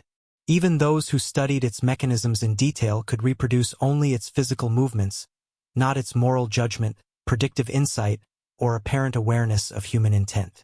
Scholars began to theorize that the oracle's power lay not only in its mechanics but in an intricate integration of ethics, cosmic understanding, and human behavior. It was a system designed to enforce balance and fairness, to reward virtue and punish vice with a precision no human authority could replicate. This reinforced the belief that the oracle was more than a machine. It was an active arbiter of destiny, a force both mechanical and moral, intertwined with the order of the cosmos. By this time, the oracle had shaped generations of thought, governance, and daily life. Societies had grown dependent on its counsel, adapting not only their actions but their ethical frameworks to align with its judgments. Its influence was felt in decisions as large as the deployment of armies and as small as the timing of a village festival. Every interaction with the oracle reinforced its authority, its moral logic, and its seemingly supernatural foresight. The machine had become a silent yet absolute force, guiding humanity through centuries with a combination of precision, impartiality, and ethical enforcement that no mortal ruler could hope to match. In this era, the oracle transcended its role as a tool or artifact. It had become a cultural, moral, and intellectual institution, shaping not only human decisions but the very way societies thought about fate, ethics, and power. People learned that obedience, prudence, and integrity were not optional. They were essential to align with the forces the oracle embodied. And yet, for all its influence, it remained a profound mystery. A machine whose origin, full purpose, and inner workings continued to elude understanding, compelling every observer to recognize that some forces, though forged in bronze and gear, were beyond the control of any human hand. By this stage in history, the bronze oracle had grown far beyond its origins as a mechanical device. It had become a living framework shaping the moral, political, and social fabric of entire civilizations. Its influence extended into the deepest layers of daily life, affecting decisions both monumental and mundane. Families arranged births, marriages, and journeys according to its counsel, believing that the oracle's guidance could protect them from disaster. Merchants meticulously timed their caravans and trade expeditions to align with its prophecies, understanding that even minor deviations could result in ruin. Cities and kingdoms flourished or faltered based on their adherence to the machine's guidance, and the oracle's bronze plates, turning with precision, became the silent clockwork behind the unfolding of human destiny. Scholars and interpreters dedicated their lives to understanding the oracle, blending mathematics, astronomy, philosophy, and ethics into a single discipline. They charted gear ratios, studied celestial alignments, and analyzed cryptic inscriptions, all in an effort to discern patterns and predict outcomes. Yet, despite centuries of study, no one could fully unravel the complexity of the oracle. It was not only a mechanical marvel but a device of moral and cosmic logic, one that evaluated intention as well as action. Attempts to replicate it or to simulate its calculations failed repeatedly. Even the most brilliant minds acknowledged that the oracle's knowledge and judgment were fundamentally beyond human comprehension, a realization that inspired both reverence and unease. The moral dimension of the oracle became increasingly pronounced over time. Its judgments were impartial but unyielding, rewarding humility, patience, and ethical behavior while punishing arrogance, deceit, and greed. Legends circulated of generals who attempted to outwit its guidance only to suffer devastating defeats, of merchants whose manipulations were undone by forces beyond their control, and of rulers whose ambitions led them to disaster. Communities began internalizing the oracle's moral logic, creating societies where prudence, integrity, and respect for authority were not merely virtues but practical necessities for survival. The oracle did not merely predict outcomes. It enforced an ethical framework that shaped the destiny of individuals and nations alike. Religious institutions embraced the oracle as both divine and just. Temples incorporated its counsel into rituals, framing its movements as messages from higher powers. Festivals and ceremonies were timed according to the alignment of its bronze plates, and priests interpreted its guidance as a reflection of cosmic law. At the same time, access to the oracle remained restricted and highly ritualized, ensuring that its counsel could not be manipulated or misused. Only those deemed morally and intellectually prepared were entrusted with interpreting its patterns. This combination of secrecy, ritual, and authority reinforced the oracle's mystique and its perception as a force far greater than ordinary human institutions. The oracle also influenced education in profound ways. Specialized schools trained interpreters capable of understanding its intricate patterns and translating its guidance into actionable insight. Apprentices studied mechanics, astronomy, and moral philosophy, learning to read the subtle movements of bronze plates and the complex ratios of interlocking gears. Even with rigorous training, however, the machine's deeper logic remained elusive. Its predictive capacity, coupled with its apparent moral discernment, could not be fully comprehended, leaving scholars aware that their understanding, however advanced, was only partial. This reinforced the notion that the oracle's authority was absolute, and that human power and knowledge were always limited in comparison. The natural world itself seemed to align with the oracle's counsel, reinforcing its mystique and authority. Storms struck precisely when the oracle had indicated danger, floods destroyed regions predicted to be vulnerable, and agricultural yields rose or fell in accordance with its guidance. Even celestial events, from eclipses to planetary alignments, appeared to correspond with the oracle's mechanisms. Observers began to perceive the machine as a mediator between human action and cosmic order, a device that harmonized the affairs of men with the rhythms of the universe. In this way, the oracle transcended its physical construction, becoming both a mechanical and a metaphysical arbiter. As reliance on the oracle intensified, tensions also increased. Ambition, jealousy, and curiosity drove individuals and states to attempt manipulation or replication. Spies were dispatched to observe its inner workings, rulers attempted to influence priests, and scholars endeavored to reverse engineer its mechanisms. Time and again, these attempts failed, often with disastrous consequences. The oracle's impartial enforcement of outcomes, rewarding virtue and punishing vice, remained unbroken. It became evident that human intervention could not control or bend its judgment, further solidifying its reputation as a force beyond mortal influence. Emotionally, the oracle exerted a profound hold on people. Awe, fear, respect, and hope intertwined, shaping the psychological landscape of entire civilizations. Citizens awaited its counsel anxiously, merchants planned their futures according to its guidance, and rulers contemplated decisions with a mixture of reverence and dread. The machine taught patience, ethical awareness, and humility, reinforcing the notion that even the most powerful humans were subordinate to forces larger and more precise than themselves. Its counsel became a moral and practical compass, guiding action while simultaneously reminding all who consulted it of their own limitations. By this era, the Bronze Oracle had become an institution in its own right, a cultural, moral, and intellectual force. This council informed governance, trade, agriculture, and social life. Its judgments enforced ethical conduct, reinforced societal stability, and shaped human civilization in subtle but lasting ways. And yet, despite its pervasive influence, the oracle remained a mystery. Its origins, purpose, and inner workings were beyond comprehension, leaving humanity to navigate its guidance with a combination of reverence, obedience, and cautious curiosity.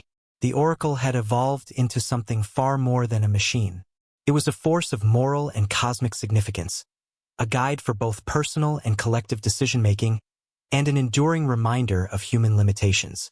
It taught lessons of humility, foresight, and ethical responsibility, shaping generations of thought and behavior. And in its silent, bronze and gear-driven form, it continued to watch, measure, and judge with impartial precision, leaving all who encountered it to wonder, to what extent were their lives their own, and to what extent were they moving according to the inexorable rhythms of the bronze oracle. By the time the oracle had reached the height of its influence, it had transcended the boundaries of mere political and economic guidance, becoming a force that shaped culture, philosophy, and human psychology itself. Entire civilizations had grown dependent on its counsel, not only for survival and prosperity but for understanding the very structure of the world around them. Families, traders, and rulers alike measured their lives against its predictions, adjusting daily routines, major decisions, and even personal ambitions to align with its seemingly infallible judgment. The machine's bronze plates, interlocking gears, and inscrutable inscriptions had become the silent architects of human fate, guiding society with a precision and impartiality that no human authority could rival. The philosophical implications of the oracle's operation sparked endless debate. Scholars wondered whether it was merely an extraordinary product of human ingenuity, a marvel of mechanics and mathematics that had been forgotten over time, or whether it represented something more, a bridge between mortal life and the cosmic order. Philosophers speculated that the oracle might be designed to enforce ethical conduct, rewarding humility, patience, and integrity while punishing arrogance, greed, and deceit. Some even suggested that the machine's predictive capacity was intertwined with forces beyond the physical world, granting it the ability to anticipate not only actions but intent. These debates were more than academic. They influenced governance, military strategy, and religious practice, creating a worldview in which human decisions were inseparable from the moral and cosmic logic of the oracle. Education evolved to meet the demands of interpreting the oracle. Specialized schools trained interpreters, astronomers, and scholars in a rigorous curriculum that blended mechanics, mathematics, celestial observation, and moral philosophy. Students spent years mastering the movement of bronze plates, the ratios of interlocking gears, and the complex inscriptions that held encoded guidance. Even with decades of training, however, the oracle's deeper patterns remained elusive. Its moral discernment, predictive precision, and integration of cosmic and human factors could not be replicated. Scholars learned humility in the presence of the oracle. No matter their skill or intellect, the machine operated on a plane beyond human comprehension. The moral authority of the oracle extended far beyond the confines of the temple or royal court. Communities internalized its lessons, creating social norms that reflected its impartial judgments. Acts of greed, deceit, and arrogance often coincided with misfortune, reinforcing the perception that the oracle's gaze extended into the hearts and minds of humans. Conversely, ethical behavior, patience, and prudence were rewarded with prosperity, safety, and opportunity. Over generations, societies became conditioned to act in ways aligned with the oracle's implicit moral code, demonstrating how a mechanical device could exert profound influence over both action and conscience. The psychological impact of the oracle was equally profound. Its counsel inspired awe, fear, reverence, and hope in equal measure. Citizens awaited guidance anxiously, knowing that even minor decisions could affect their livelihood and well-being. Leaders, aware that their fates were intertwined with the machine's judgment, approached every strategy, treaty, or decree with measured caution. Merchants timed transactions with precision, and farmers calculated planting and harvest cycles to coincide with the oracle's counsel. The machine taught patience, foresight, and humility, reminding all who consulted it that human power was always subordinate to forces greater than oneself. The natural world itself appeared to respond to the oracle's guidance, further solidifying its perceived authority. Storms, floods, and celestial events seemed to follow its predictions with uncanny accuracy, while harvests flourished or failed in accordance with its guidance. Chroniclers recorded the synchronicity between human action, the oracle's counsel, and natural phenomena, interpreting it as evidence that the machine operated in harmony with cosmic order. To observers, the oracle became not merely a device but a mediator between mortal affairs and the greater universe, enforcing moral and practical law simultaneously. Attempts to manipulate or replicate the oracle continued, driven by ambition, curiosity, and fear. Spies sought access to its inner workings, rulers tried to coerce priests, and scholars attempted to reverse engineer its design. Yet every effort failed, often disastrously.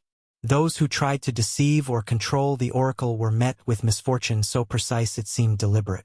Armies were routed, trade ventures collapsed, and rulers fell from power in ways that could not be explained by chance alone. The machine enforced its own code of ethics, revealing the limits of human ambition and the consequences of arrogance. The oracle's cultural influence became deeply entrenched. Art, literature, and ritual all reflected its presence. Ceremonies were timed according to its cycles, stories and myths conveyed its moral lessons, and even common sayings referenced its impartial judgment. The machine shaped not only human behavior but the collective imagination, becoming a symbol of wisdom, authority, and cosmic order. It fostered a worldview in which ethical conduct, prudence, and respect for forces beyond human control were essential for survival and success. By the end of this period, the Bronze Oracle had become indispensable to civilization. It guided governments, economies, families, and individuals alike. Its counsel dictated timing, strategy, and morality, shaping lives in ways both subtle and profound. Yet it remained a mystery, an enigma encoded in bronze and gears, operating with a precision, insight, and moral discernment beyond human comprehension. Its silent authority commanded obedience, inspired awe, and enforced ethical conduct, making it not merely a machine, but a force that defined the destiny of entire civilizations. Ultimately, the oracle had transformed the human relationship with knowledge, power, and morality. It demonstrated that intelligence and judgment, even when embedded in bronze and gear, could shape the course of history, regulate human behavior, and mediate between mortal ambition and cosmic order. Its legacy was not only in the decisions it guided but in the generations it taught to act with humility, integrity, and foresight. In every turn of its bronze plates, in every precise movement of its gears, the oracle reminded humanity that some forces, though mechanical, transcend human mastery, forever shaping the rhythms of civilization and the moral fabric of society. By this stage, the Bronze Oracle had become more than a mechanical artifact. It had evolved into a central axis around which entire civilizations revolved. Its guidance shaped the decisions of kings and emperors, the strategies of generals, and the moral and practical conduct of ordinary citizens. Societies internalized its rhythms, aligning daily life, trade, governance, and religious observances with the counsel interpreted from its bronze plates and interlocking gears. Merchants timed shipments to avoid calamity, farmers planted and harvested according to the oracle's cycles, and leaders measured the fates of kingdoms against its impartial judgment. Its silent influence permeated every stratum of life, a subtle yet absolute force guiding the actions of men and women across generations. The oracle's moral authority became more pronounced over time. Unlike other instruments or advisory tools, it did not merely predict outcomes. It evaluated the intent behind human actions. Hubris, greed, and deceit were punished with uncanny precision, while patience, humility, and integrity were rewarded. Stories abounded of rulers who attempted to manipulate the oracle for personal gain, only to meet sudden misfortune. Armies routed despite superior numbers, political schemes unraveling inexplicably, and fortunes lost in ways that seemed orchestrated by an unseen hand. Conversely, those who approached the machine with ethical clarity often found guidance leading to prosperity, survival, and influence. Over generations, this moral logic became embedded in societal behavior, conditioning communities to act in alignment with the oracle's implicit code. Scholarly and philosophical engagement with the oracle deepened during this period. Academies and temples dedicated themselves to decoding its mechanics, celestial alignments, and inscriptions. Students studied gear ratios, astronomical tables, and moral philosophy simultaneously, learning to interpret the subtleties of the oracle's judgment. Yet despite rigorous training and centuries of observation, the oracle's full complexity remained elusive. Its moral discernment, predictive power, and apparent understanding of human intent were beyond replication. Scholars came to accept that the oracle's authority could not be commanded, only respected, fostering a culture of humility and intellectual reverence that permeated academic and religious thought alike. The priests and interpreters who mediated between the oracle and society were both powerful and precarious. Their roles required mastery of technical knowledge, moral understanding, and ceremonial authority. They enforced ritual precision, guarded secrets, and ensured that the oracle's counsel remained unmanipulated. At the same time, their prominence attracted envy, political intrigue, and even assassination attempts. Yet time and again, the oracle proved immune to human coercion. Attempts to influence its guidance failed, often spectacularly, reinforcing the notion that the machine operated according to a code beyond mortal comprehension. Its judgment was impartial, absolute, and unyielding, a force both protective and punitive, rewarding virtue and punishing folly without human bias. The oracle's influence extended into education, governance, and cultural production. Schools trained generations of interpreters, astronomers, and engineers, embedding knowledge of mechanics, mathematics, and ethics in society's intellectual core. Governance increasingly relied on its council, with laws, taxation, military campaigns, and urban planning shaped by the machine's guidance. Literature, art, and myth incorporated its moral and cosmic lessons, ensuring that the oracle's influence extended beyond practical matters into the very worldview of entire cultures. Even festivals and ceremonies were timed according to the cycles of its bronze plates, reinforcing the perception that the machine's authority encompassed both the mortal and the divine. The natural world seemed to respond to the oracle's judgments with unsettling accuracy. Storms, floods, harvests, and celestial events often unfolded in accordance with the machine's counsel. Chroniclers noted the correlation between human decisions guided by the oracle and outcomes in nature, further cementing the perception of the oracle as a mediator between human action and cosmic law. Its mechanical precision and moral guidance appeared intertwined with the rhythms of the universe, a seamless integration of physics, ethics, and fate that inspired both reverence and awe. Attempts to replicate or subvert the oracle persisted. Scholars and rulers, driven by ambition, curiosity, or fear, tried to decode its secrets or manipulate its guidance. Spies observed its workings. Priests were coerced or bribed. Rival powers attempted to reverse engineer its mechanisms. Each endeavor failed. Misfortunes befell the ambitious, and their failures were so precise and immediate that stories of them became moral cautionary tales. The oracle's impartiality remained intact, demonstrating that human ingenuity alone could not overcome the machine's design. Its authority was absolute, its enforcement of moral and practical order unchallengeable. Emotionally, the oracle shaped society in profound ways. Awe, reverence, fear, and hope intertwined to create a collective consciousness oriented around its guidance. Citizens awaited its counsel with anticipation, understanding that their lives were intertwined with its judgment. Merchants, farmers, and rulers alike internalized the machine's rhythms, developing habits and ethical frameworks that reflected the logic it enforced. The oracle instilled a deep awareness of human limitation and the necessity of ethical behavior, reminding all who consulted it that survival and success depended not solely on skill or ambition, but on alignment with forces larger than oneself. By the end of this era, the bronze oracle had achieved near-mythical status. It was no longer merely a tool or artifact. It was a central institution, shaping morality, society, politics, and culture. Its counsel dictated decisions large and small, and its judgments were both precise and morally rigorous. Yet it remained a profound mystery.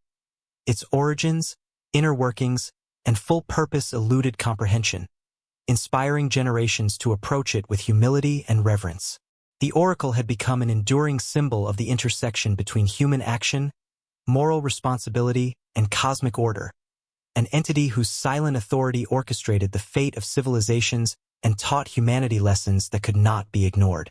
In essence, the oracle exemplified the integration of intellect, ethics, and cosmic awareness, showing that mechanical precision could serve as a medium for moral and societal guidance. Its influence reshaped human behavior, societal norms, and the collective imagination, teaching that obedience, prudence, and integrity were not only virtues but necessities. Through its silent judgment and unfailing precision, the bronze oracle had become the ultimate arbiter of destiny, a reminder that even the most ambitious human endeavors must align with forces far greater than themselves. The bronze oracle had, by this time, become more than a mechanical artifact. It had ascended to the role of a societal and cosmic authority, its influence extending across every aspect of human civilization. Entire communities, from the humblest village to the grandest city, had come to measure their decisions against its guidance. Families organized births, marriages, and journeys to align with the prophecies it offered through the intricate rotations of bronze plates and interlocking gears. Merchants meticulously timed the departure and arrival of caravans according to the oracle's counsel, understanding that even minor miscalculations could lead to devastating losses. Agricultural cycles, festivals, and even military campaigns were structured to coincide with its guidance, making the oracle the invisible rhythm orchestrating human life on both intimate and grand scales. The oracle's moral and ethical dimensions became increasingly central to its role. It did not merely predict events or provide mechanical calculations. It judged intent and character. Hubris, deceit, and greed were consistently punished, while patience, humility, and ethical behavior were rewarded. Stories and legends proliferated, recounting the fates of rulers who attempted to manipulate the oracle for personal gain. Armies defeated despite superior numbers, political schemes unraveling inexplicably, and sudden financial or personal ruin. Conversely, those who approached it with sincerity and moral clarity were guided to success, survival, and influence. Over generations, these patterns reinforced a cultural and societal understanding that ethical conduct was inseparable from prosperity and survival, creating a moral framework encoded in both daily practice and collective consciousness. Scholarly and philosophical engagement with the oracle deepened as its influence expanded. Academies and religious institutions dedicated themselves to decoding its mechanics, studying celestial alignments, and interpreting the inscriptions on its bronze plates.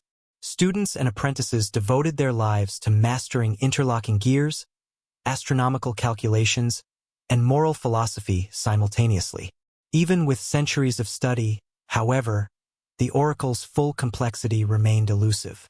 Its predictive capabilities and apparent understanding of human intent could not be replicated, and scholars learned to accept that it was not a tool to be controlled but a force to be understood, respected, and followed. This recognition fostered a culture of intellectual humility, where even the most brilliant minds acknowledged the limits of human comprehension in the face of the oracle's authority. The priests and interpreters who served as intermediaries between humanity and the oracle occupied positions of extraordinary power and equally extraordinary risk. They were responsible for preserving the integrity of its counsel, enforcing ritual protocols, and ensuring that no human manipulation corrupted the machine's impartial guidance. Yet their prominence made them targets of political intrigue, jealousy, and assassination attempts. Still, the oracle's precision and moral logic repeatedly protected the system from corruption. Attempts to bribe, deceive, or coerce the interpreters failed, often with disastrous consequences for the perpetrators. The oracle's judgments were absolute, impartial, and inescapable, demonstrating that no human authority could supersede its design. The oracle's impact on human understanding of the natural world was profound. Chroniclers documented events that seemed to unfold in accordance with its predictions.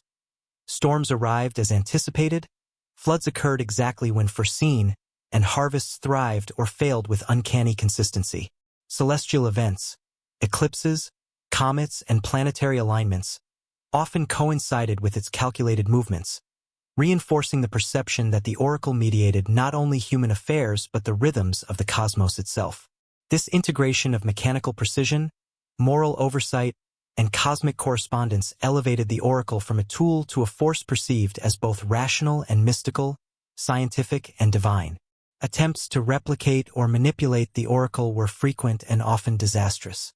Rulers, scholars, and ambitious engineers tried to unlock its secrets, reverse engineer its gears, or deceive its interpreters. Each endeavor failed, sometimes spectacularly. Armies were destroyed, trade expeditions collapsed, and rulers lost their power in precise alignment with the oracle's guidance. These failures reinforced the perception that the machine operated on a moral and cosmic logic that could not be subverted by human ingenuity or ambition. Its authority was absolute, a reminder that human skill alone could not dictate the course of fate. The cultural and psychological influence of the oracle was equally significant. Awe, fear, respect, and hope intertwined to create a collective consciousness centered around its guidance. Citizens awaited its pronouncements with anxiety and anticipation, aware that their lives were intertwined with the machine's judgments. Merchants, farmers, and rulers internalized its patterns, developing habits, ethical frameworks, and decision-making processes aligned with its counsel. The oracle taught patience, foresight, and humility, instilling a profound awareness of human limitation and the necessity of ethical conduct. Its influence became internalized, shaping not only behavior but thought, morality, and worldview across generations.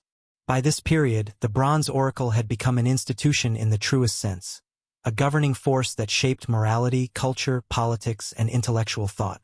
Its counsel dictated the timing of battles, trade, harvests, and civic decisions. Its judgments enforced ethical conduct and societal stability, subtly yet profoundly orchestrating the fate of entire civilizations.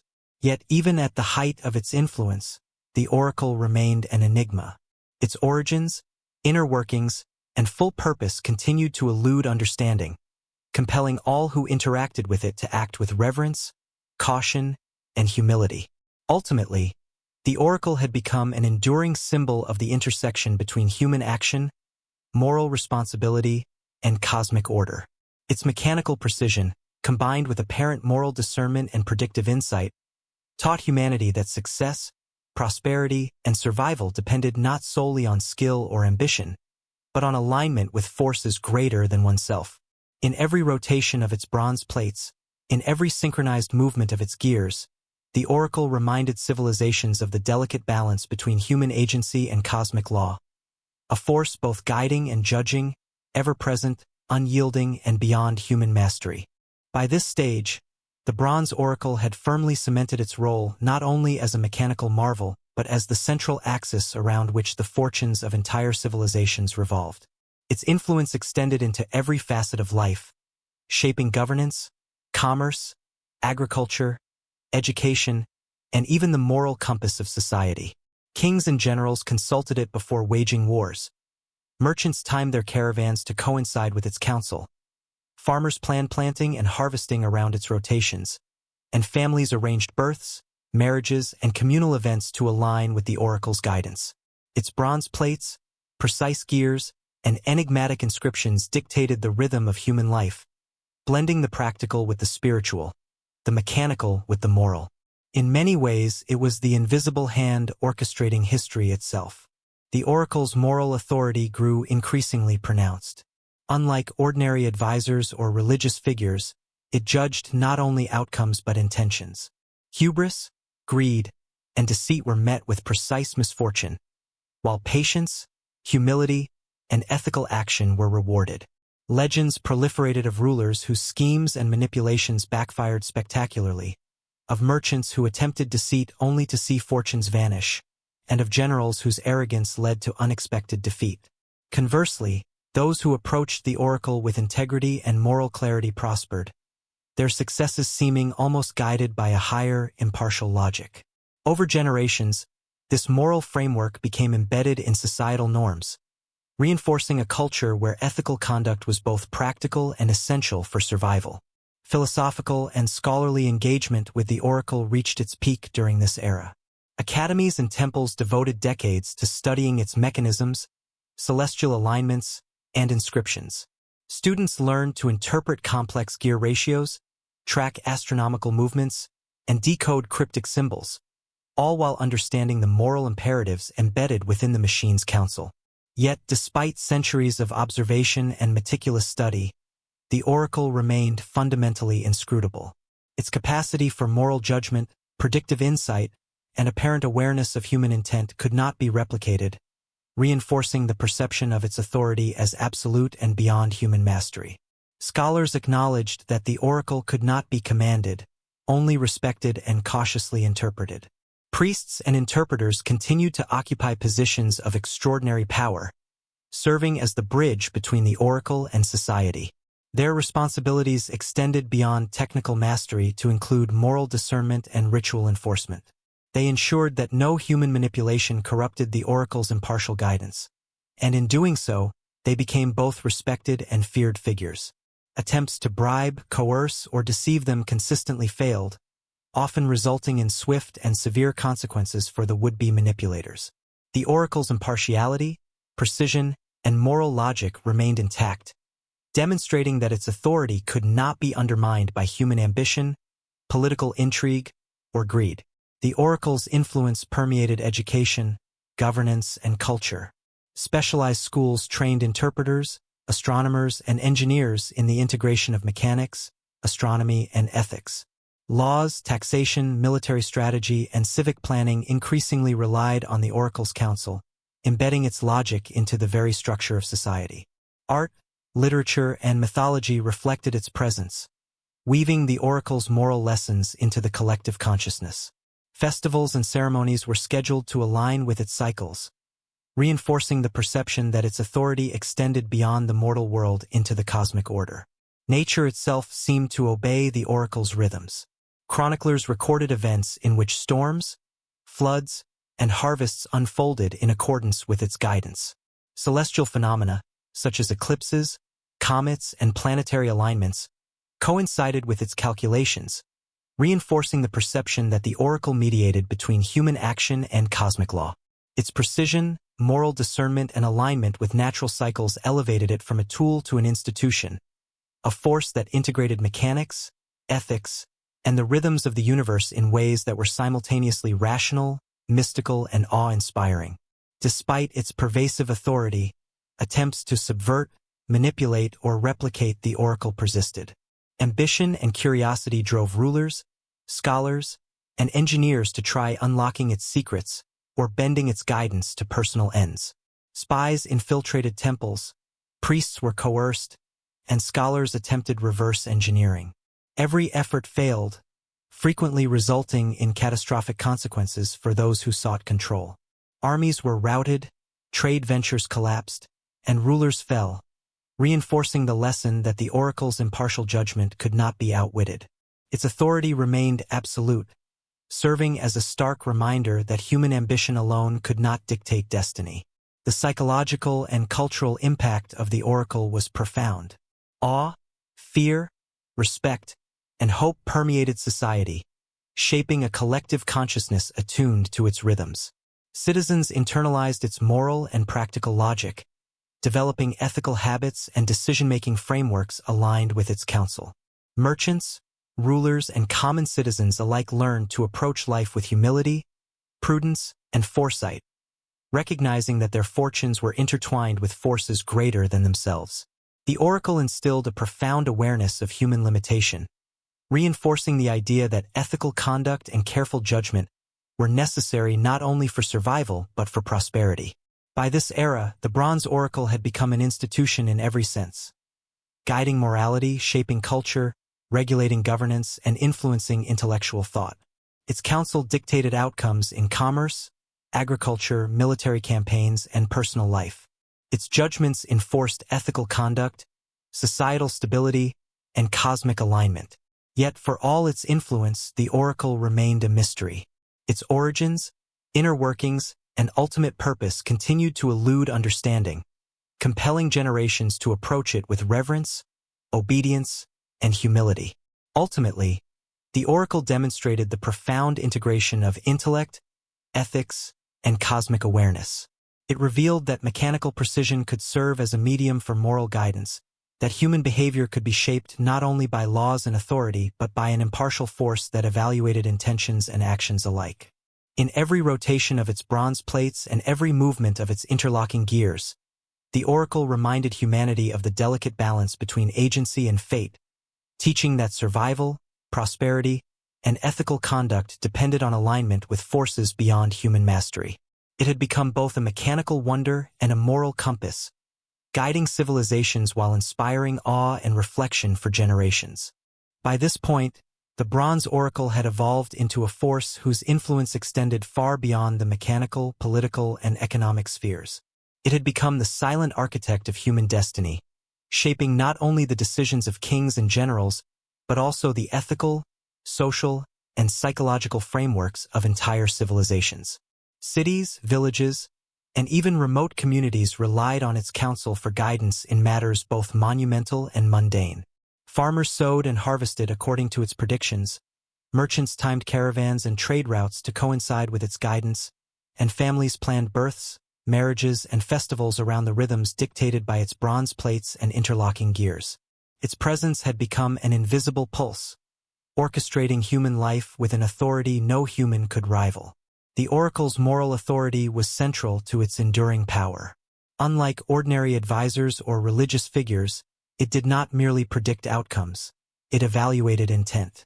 Hubris, deceit, and greed consistently met with precise misfortune, while humility, patience, and ethical behavior were rewarded. Tales circulated of rulers whose attempts to manipulate or outwit the oracle ended in sudden defeat, of merchants whose schemes collapsed in ways that seemed almost deliberate, and of generals undone by unforeseen disasters. Conversely, those who approached the oracle with sincerity and moral clarity found guidance that led to success and prosperity. Over time, societies internalized these patterns, embedding the oracle's moral framework into laws, customs, and collective consciousness. Ethical conduct was not merely idealized. It became practical survival strategy. Scholarly and philosophical study of the oracle intensified as its influence expanded. Academies and religious institutions devoted themselves to understanding its mechanics, celestial alignments, and inscriptions. Students and apprentices trained for decades, mastering gear ratios, astronomical cycles, and moral interpretation. Yet even with rigorous study, the oracle's full complexity remained beyond comprehension. Its predictive capabilities, moral discernment, and apparent understanding of human intent could not be replicated, reinforcing its reputation as a force that could not be controlled, only respected and cautiously interpreted. Scholars learned humility in its presence, recognizing that human knowledge alone could not fully grasp its scope. Priests and interpreters who mediated between the oracle and society wielded extraordinary power while remaining vulnerable. They were entrusted with translating its counsel into actionable guidance, enforcing ritual precision, and guarding against manipulation. Their prominence made them targets for political intrigue, coercion, and assassination, yet every attempt to subvert the oracle failed, often catastrophically for those who tried. The machine's impartiality and precision consistently overrode human ambition, proving that its authority was absolute, unyielding, and beyond mortal control. The oracle enforced moral and practical law simultaneously, blending mechanical precision with ethical oversight. The oracle's integration with natural and cosmic phenomena enhanced its mystique. Storms, floods, harvest cycles, and celestial alignments often coincided with its guidance, suggesting that it mediated between human action and cosmic order. Observers perceived it as more than a machine, an arbiter operating at the intersection of the moral, natural, and mechanical worlds. Its counsel guided not only human behavior but also humanity's understanding of the universe, reinforcing the belief that ethical conduct and prudent decision-making were in harmony with the rhythms of the cosmos. Attempts to replicate or manipulate the oracle continued, driven by curiosity, ambition, and fear. Scholars, engineers, and rulers sought to decode its mechanisms or bend its counsel to personal ends. Spies infiltrated temples, interpreters were bribed or coerced, and experimental devices were constructed to imitate its predictive capacity. Yet every effort failed, sometimes with disastrous consequences. Armies were routed, trade ventures collapsed, and rulers lost power in ways that mirrored the oracle's impartial judgment. These failures reinforced the perception that its authority could not be challenged by human ingenuity alone. Emotionally, the oracle exerted a profound hold on society. Awe, fear, respect, and hope intertwined to shape a collective consciousness attuned to its guidance. Citizens internalized its moral and practical logic, developing decision-making habits aligned with its counsel. Leaders exercised humility, merchants practiced patience, and families cultivated prudence. The oracle instilled awareness of human limitations, teaching that survival, prosperity, and ethical conduct depended on alignment with forces greater than oneself. Its silent presence shaped not only action but thought, morality, and worldview, creating societies deeply attuned to its rhythms. Culturally, the oracle became central to education, governance, and artistic expression. Temples and academies trained generations of interpreters, astronomers, and engineers to integrate mechanics, ethics, and celestial observation. Laws, civic planning, military strategy, and economic policy increasingly reflected the oracle's guidance. Literature, mythology, and art incorporated its lessons, ensuring that its influence extended beyond practical matters into the imagination and moral frameworks of entire civilizations. Festivals and ceremonies were scheduled according to the cycles of its bronze plates, reinforcing its perceived authority as both a mechanical and spiritual arbiter. By this period, the bronze oracle had achieved near-mythical status. It was no longer merely a tool or artifact. It had become a living institution, guiding morality, governance, and the collective imagination. Its counsel influenced the course of wars, commerce, agriculture, and individual lives. Its judgments enforced ethical behavior and societal stability while maintaining alignment with the cosmic order. Yet for all its power and influence, it remained a profound mystery. Its origins, inner workings, and ultimate purpose continued to elude comprehension, compelling generations to approach it with reverence, humility, and caution. Ultimately, the oracle demonstrated the extraordinary integration of intellect, ethics, and cosmic awareness.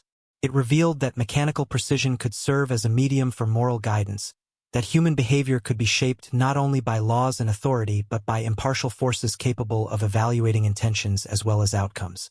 In every rotation of its bronze plates, in every synchronized movement of its interlocking gears, the oracle reminded humanity of the delicate balance between agency and fate. It had become both a mechanical wonder and a moral compass, orchestrating civilization while teaching profound lessons about humility, foresight, and the ethical imperatives of human action. By this stage, the bronze oracle had transcended its original purpose, no longer simply a machine or advisory device, but a force shaping the very structure of human civilization. Its influence reached into the most intimate corners of daily life as well as the grand strategies of kings and empires. Families, aware of its counsel, timed births, marriages, and domestic affairs to coincide with the rotations of its bronze plates. Merchants scheduled shipments and trade routes to align with favorable guidance, while armies and generals relied on its predictions to determine the timing and strategy of campaigns. Even ordinary citizens measured their labor, leisure, and religious practices according to its rhythms, internalizing the oracle's authority in ways that made it the invisible pulse of society. The oracle's moral and ethical judgments were as impactful as its practical guidance. Unlike other tools or advisors, it did not merely calculate outcomes, it discerned intent. Hubris, deceit, and ambition unchecked by ethical considerations were consistently punished, while patience, humility, and integrity were rewarded. Legends abounded of leaders whose greed and overconfidence led to ruin, of merchants whose schemes collapsed in seemingly orchestrated calamities, and of generals whose miscalculations resulted in sudden and total defeat. Conversely, those who approached the oracle with sincerity and moral clarity were guided to prosperity, safety, and influence. Over time, these patterns instilled a cultural and societal expectation that ethical conduct was not optional but necessary for survival, embedding the oracle's moral code into the fabric of civilization. Scholars and philosophers devoted their lives to understanding the oracle. Academies and religious institutions trained interpreters, astronomers, and engineers in its intricate mechanics, celestial alignments, and moral logic. Students learned to read gear ratios, observe celestial movements, and decode inscriptions while simultaneously grappling with the ethical implications of its counsel. Yet, despite decades or even centuries of study, the oracle's full complexity remained beyond human comprehension. Its predictive insight, moral discernment, and apparent understanding of human intent could not be replicated. Scholars learned that the oracle was not a tool to control, but a force to interpret and respect, a realization that fostered humility, reverence, and intellectual caution. Priests and interpreters who mediated between the oracle and society occupied positions of extraordinary influence. They were tasked with preserving the integrity of its counsel, enforcing ritual precision, and ensuring that no human interference corrupted its impartial judgment. Yet this prominence also made them targets for political intrigue, coercion, and even assassination attempts. Time and again, these efforts failed, often with severe consequences for the would-be manipulators. The oracle consistently enforced its own moral and cosmic code, demonstrating that its authority was absolute and beyond human manipulation. The oracle's authority was further reinforced by its apparent integration with natural and cosmic events. Storms, floods, harvests, and celestial phenomena often coincided with its guidance, suggesting a connection between its mechanical operation and the rhythms of the universe. Chroniclers noted these correlations, perceiving the oracle not merely as a machine but as a mediator between human action and cosmic law. Its counsel shaped behavior while simultaneously teaching lessons about the harmony between ethical conduct, prudence, and natural order. The oracle's influence blurred the lines between the mechanical, moral, and cosmic, creating a profound perception of its authority as both rational and mystical. Attempts to manipulate, replicate, or outwit the oracle continued despite its proven impartiality. Scholars, rulers, and engineers driven by ambition or curiosity tried to unlock its secrets or bend its guidance to personal ends. Spies infiltrated temples, interpreters were bribed or coerced, and experimental machines were constructed in imitation of its design. Every effort failed, often with disastrous consequences. Armies routed, trade ventures collapsed, and rulers fell. These events reinforced the perception that human ambition alone could not defy the oracle's judgment and that its authority was absolute, precise, and inescapable. Emotionally, the oracle exerted a profound influence on the populations it governed. Awe, fear, respect, and hope intertwined to create a collective consciousness aligned with its rhythms. Citizens internalized its moral and practical logic, developing habits and frameworks of behavior that mirrored its guidance. Leaders learned humility, merchants practiced patience, and communities cultivated foresight. The oracle instilled a deep awareness of human limitation, reinforcing the understanding that ethical conduct, prudence, and alignment with forces beyond human control were essential for both survival and prosperity. Culturally, the oracle shaped education, governance, and artistic expression. Temples and academies trained interpreters to integrate mechanics, astronomy, and ethics, while laws, civic planning, and military strategy increasingly reflected its guidance. Art, literature, and mythology incorporated its moral lessons, ensuring that its influence extended beyond practical guidance into the imagination and worldview of entire civilizations. Festivals and rituals were timed to its cycles, reinforcing the perception that the oracle's authority extended into both mortal and cosmic domains. By this time, the Bronze Oracle had become a foundational institution. Its counsel dictated human action, enforced ethical behavior, and maintained alignment with cosmic rhythms. Yet it remained a profound mystery. Its origins, inner workings, and ultimate purpose eluded comprehension. Even at the height of its influence, it demanded reverence, humility, and caution. It had become both a mechanical wonder and a moral compass, teaching humanity the delicate balance between agency and fate. Ultimately, the oracle illustrated the extraordinary integration of intellect, ethics, and cosmic awareness. Through its precision, moral judgment, and guidance, it demonstrated that survival, prosperity, and ethical conduct were inseparable from forces greater than human mastery. Every rotation of its bronze plates, every movement of its interlocking gears, reminded civilizations that human ambition and intelligence alone were insufficient to dictate destiny.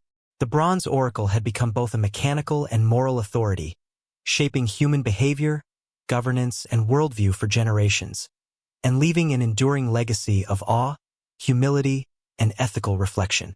By this stage, the Bronze Oracle had fully transcended its origins as a mechanical device, becoming a central force in the moral, social, and political fabric of entire civilizations. Its influence was no longer limited to rulers or scholars. It permeated the daily lives of ordinary citizens. Families consulted its guidance before planning births, marriages, and communal events. Farmers timed planting and harvesting to coincide with favorable signs from its bronze plates. Merchants structured their trade routes and business dealings to avoid misfortune. The Oracle's counsel had become a rhythm to which society attuned itself, guiding human action across generations with an authority that seemed both practical and transcendent. The moral authority of the Oracle was perhaps its most enduring aspect. Unlike ordinary instruments or advisors, it did not merely predict outcomes. It judged intent and virtue. Hubris, greed, and deceit were met with immediate and often catastrophic consequences, while humility, integrity, and patience were rewarded with prosperity, safety, and opportunity. Stories proliferated of rulers attempting to bend its guidance to personal ends, only to see empires collapse, trade ventures fail, or armies defeated in ways that seemed orchestrated by a force beyond human comprehension. Conversely, those who approached the Oracle with ethical clarity found its counsel leading them to success and survival. Over generations, this moral logic became embedded in the cultural and societal framework, conditioning humans to act in alignment with its impartial judgments. Philosophers, scholars, and interpreters devoted entire lifetimes to understanding the Oracle. Temples and academies trained generations in the integration of mechanics, astronomy, and ethics. Students studied gear ratios, celestial cycles, and cryptic inscriptions, learning not only to interpret the Oracle's counsel, but to anticipate the patterns underlying its judgment. Despite centuries of study, however, the Oracle remained fundamentally inscrutable. Its ability to predict outcomes, assess human intention, and integrate moral and cosmic considerations could not be replicated. Scholars learned humility in its presence, understanding that the machine's authority could not be commanded, only cautiously interpreted and respected. The priests and interpreters who mediated the Oracle's guidance occupied positions of extraordinary influence. Their role demanded mastery of technical knowledge, moral discernment, and ceremonial precision. They ensured that its counsel was accurately interpreted, rituals were properly observed, and that no human manipulation corrupted its impartial judgment. Yet their prominence also attracted political intrigue, coercion, and even assassination attempts. Every effort to subvert the Oracle failed, often catastrophically, proving that its authority was absolute, impartial, and beyond mortal control. It enforced a moral and practical code that transcended human ambition, reinforcing the notion that the Oracle was not simply a tool, but a force operating according to principles beyond comprehension. The Oracle's connection with the natural and cosmic world enhanced its mystique. Chroniclers documented how storms, floods, harvests, and celestial phenomena often coincided with its guidance. Eclipses, planetary alignments, and other celestial events appeared synchronized with its movements.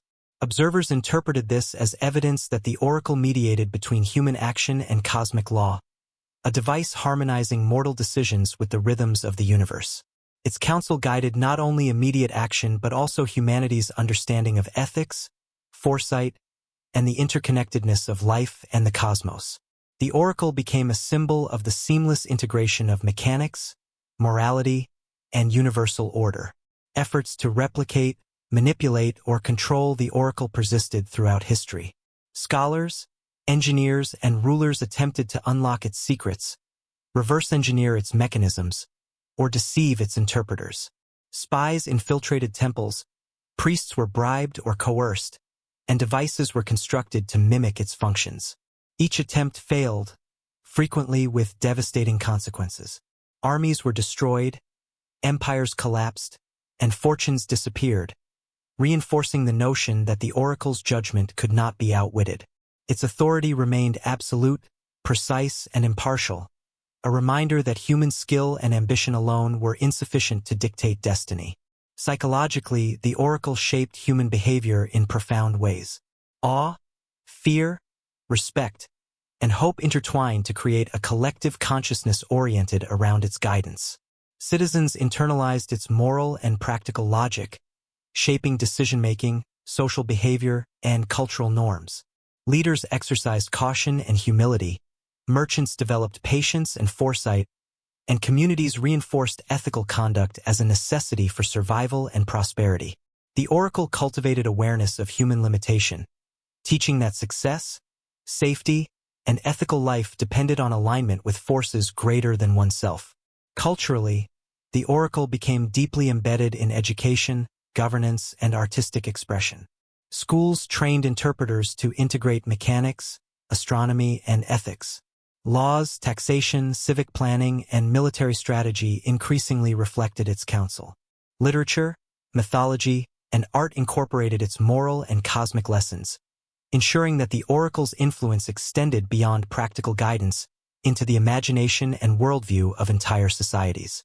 Festivals and rituals were timed according to the movements of its bronze plates, reinforcing the perception that its authority extended into both mortal and divine realms.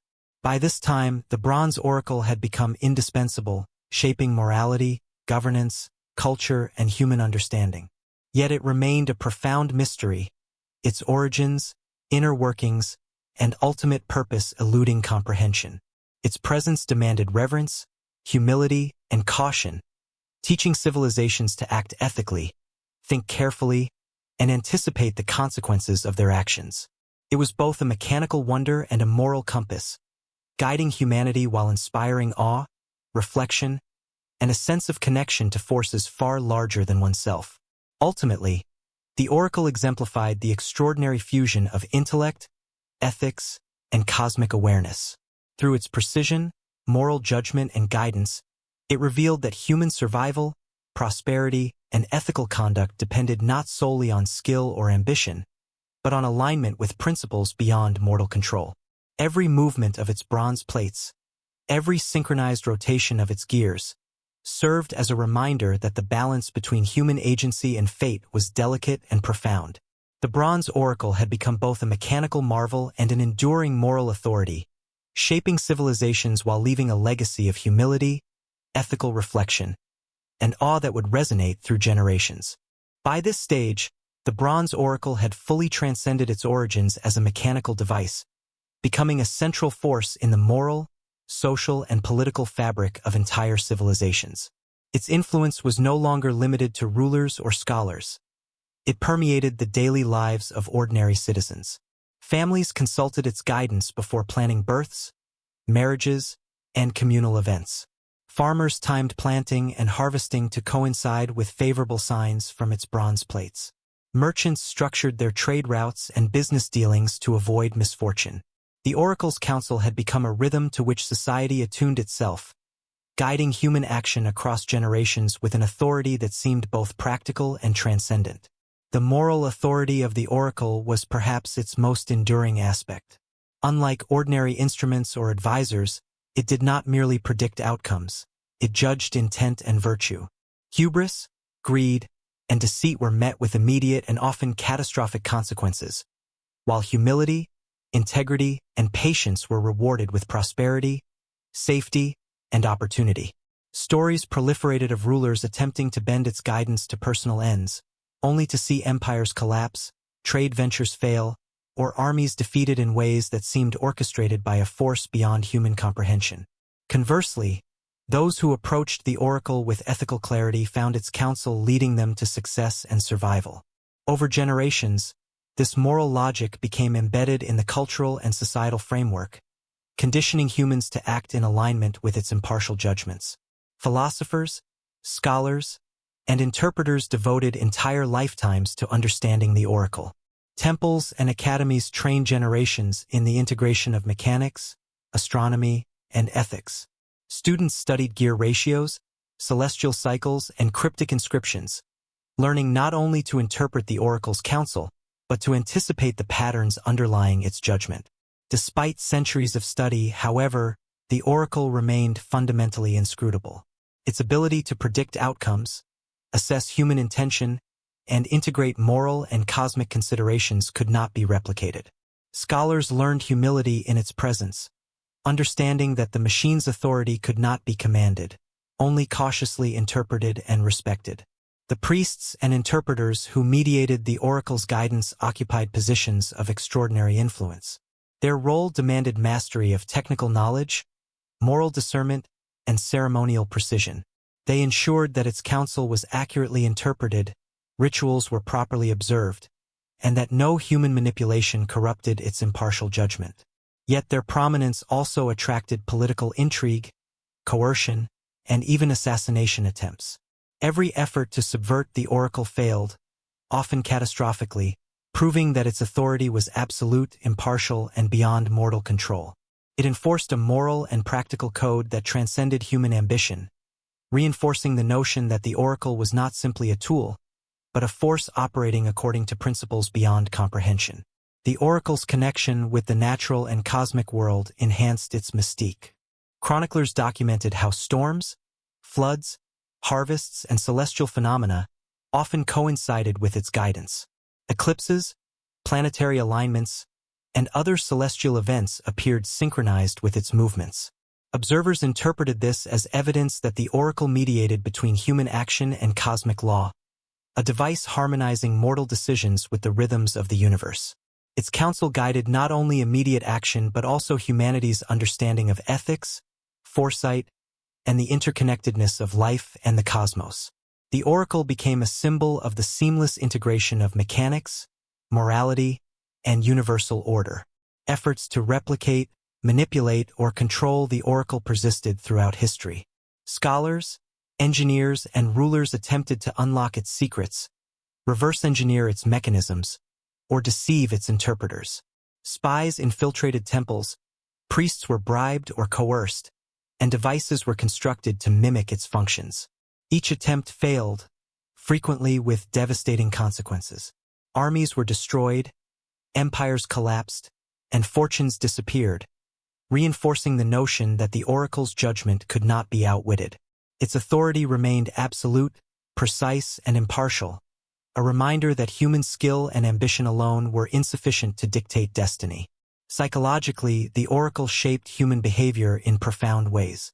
Awe, fear, respect, and hope intertwined to create a collective consciousness oriented around its guidance. Citizens internalized its moral and practical logic, shaping decision-making, social behavior, and cultural norms. Leaders exercised caution and humility, merchants developed patience and foresight, and communities reinforced ethical conduct as a necessity for survival and prosperity. The oracle cultivated awareness of human limitation, teaching that success, safety, and ethical life depended on alignment with forces greater than oneself. Culturally, the oracle became deeply embedded in education, governance, and artistic expression.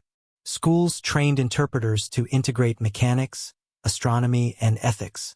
Laws, taxation, civic planning, and military strategy increasingly reflected its counsel. Literature, mythology, and art incorporated its moral and cosmic lessons, ensuring that the oracle's influence extended beyond practical guidance into the imagination and worldview of entire societies.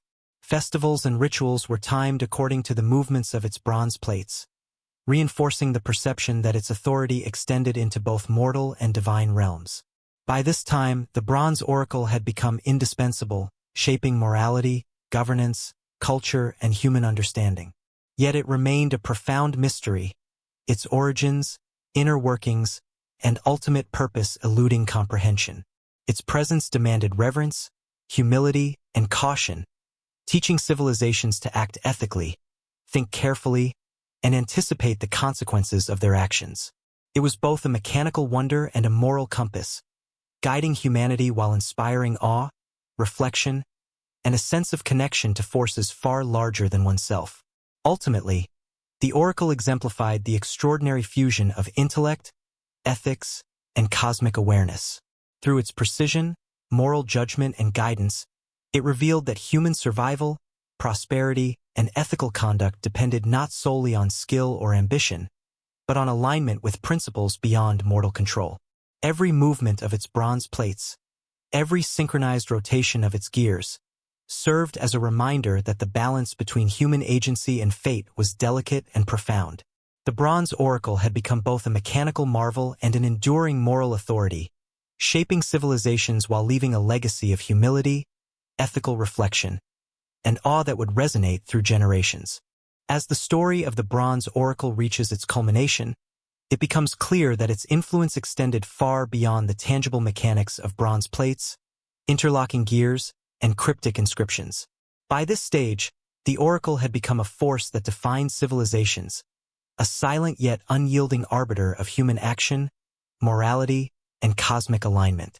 Its counsel had shaped empires, economies, and social norms, but its ultimate power lay in its ability to mediate the human relationship with fate itself.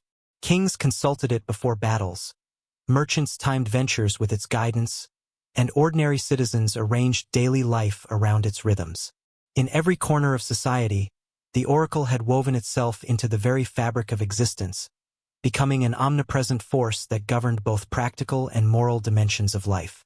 The oracle's moral authority remained unparalleled. Unlike any other instrument or advisor, it did not merely predict outcomes, it assessed intent and character. Hubris, deception, and greed were met with precise misfortune, while patience, humility, and ethical behavior were rewarded with prosperity, safety, and influence.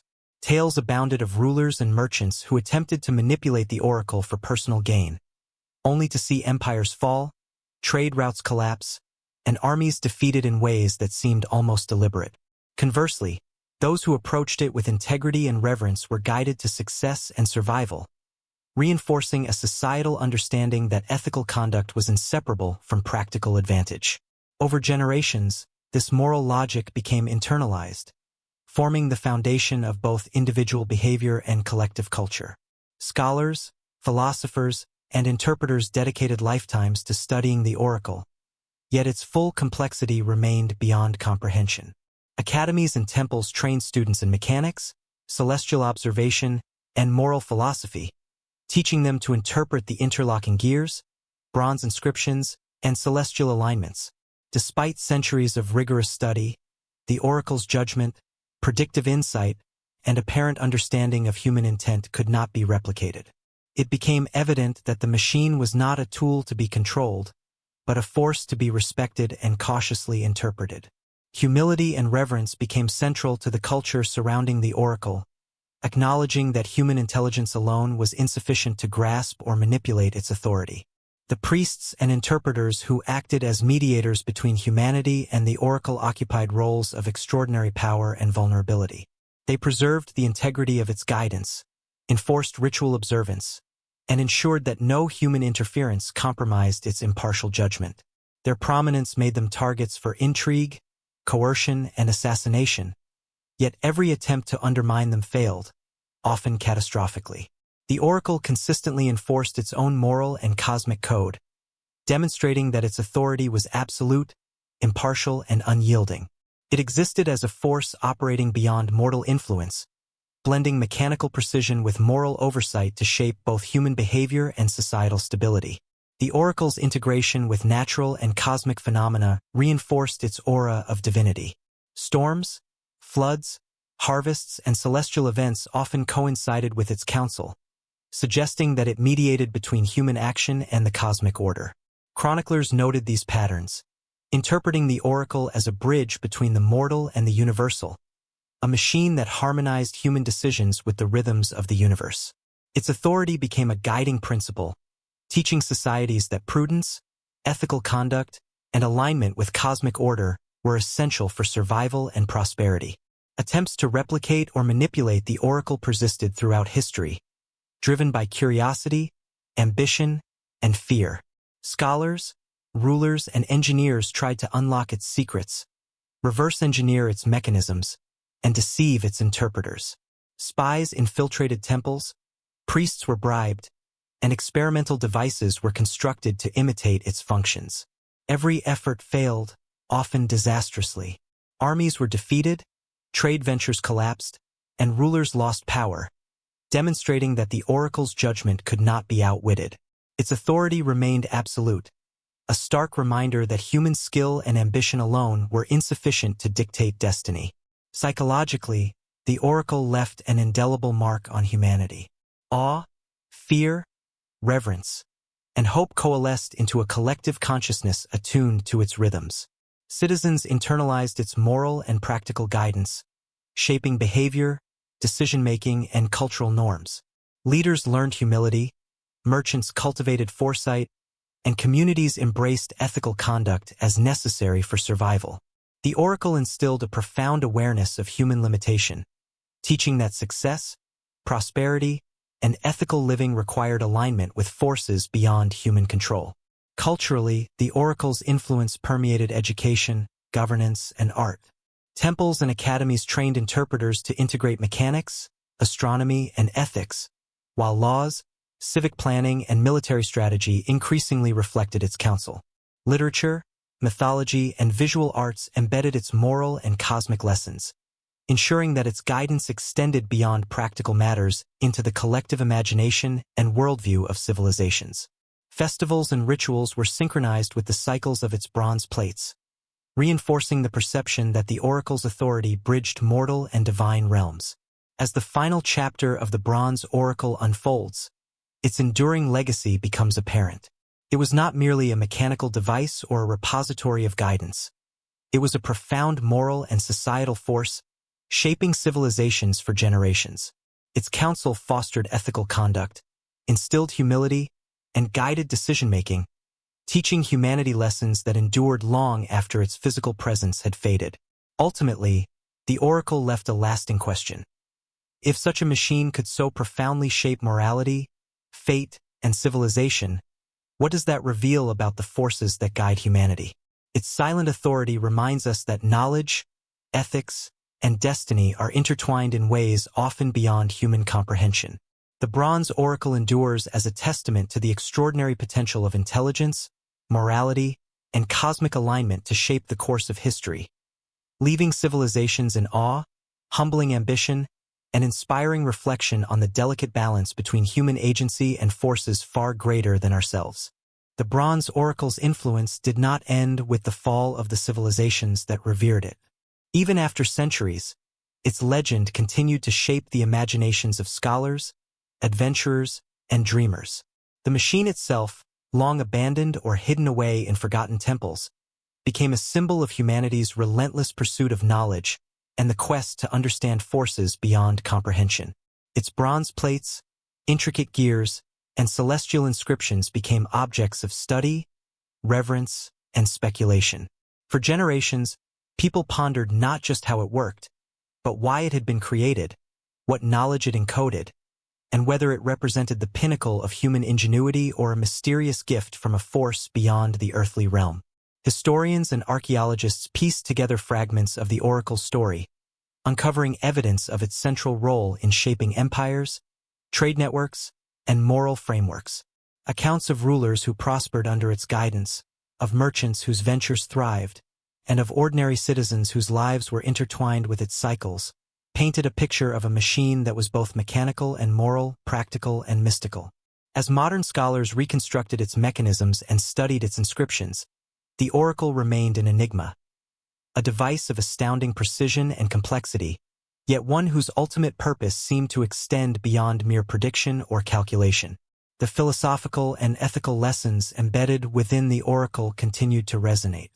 Even without direct access to the machine, people reflected on the principles it had enforced: honesty, humility, prudence, and alignment with forces larger than oneself. The oracle's impartial judgment and its integration of moral evaluation into practical guidance became a lens through which later civilizations examined questions of power, morality, and human agency. It posed enduring questions. Could humanity align its actions with higher principles? And if so, Would the consequences be as precise and transformative as those once dictated by the oracle itself? The oracle's legacy also inspired innovation and imagination. Engineers and inventors drew inspiration from its interlocking gears and precise mechanisms, laying the groundwork for advancements in clockwork, machinery, and even early automata. Poets and storytellers used the oracle as a metaphor for destiny, wisdom, and the unseen forces shaping human lives. Artists captured its enigmatic presence in sculpture, painting, and literature, ensuring that its aesthetic and symbolic impact endured alongside its practical and moral influence. Even in its absence, the bronze oracle continued to shape culture, philosophy, and technology in profound ways. Despite centuries of study, speculation, and admiration, the oracle's deepest mysteries remained unsolved. Scholars debated its origins, whether it was the product of ancient human genius, a divine artifact, or a collaboration between mortals and forces beyond human understanding. Its purpose, whether to guide, to teach, or to test humanity, remained a matter of interpretation and conjecture. This uncertainty contributed to its enduring power, keeping it alive in the human imagination as both a symbol of ultimate wisdom and a cautionary reminder of the limits of knowledge and ambition. The emotional resonance of the oracle endured as well. Stories of lives changed, empires guided, and fates altered continued to inspire awe, respect, and introspection. Its narrative reminded humanity of the delicate balance between ambition and humility, skill and ethical conduct, free will and destiny.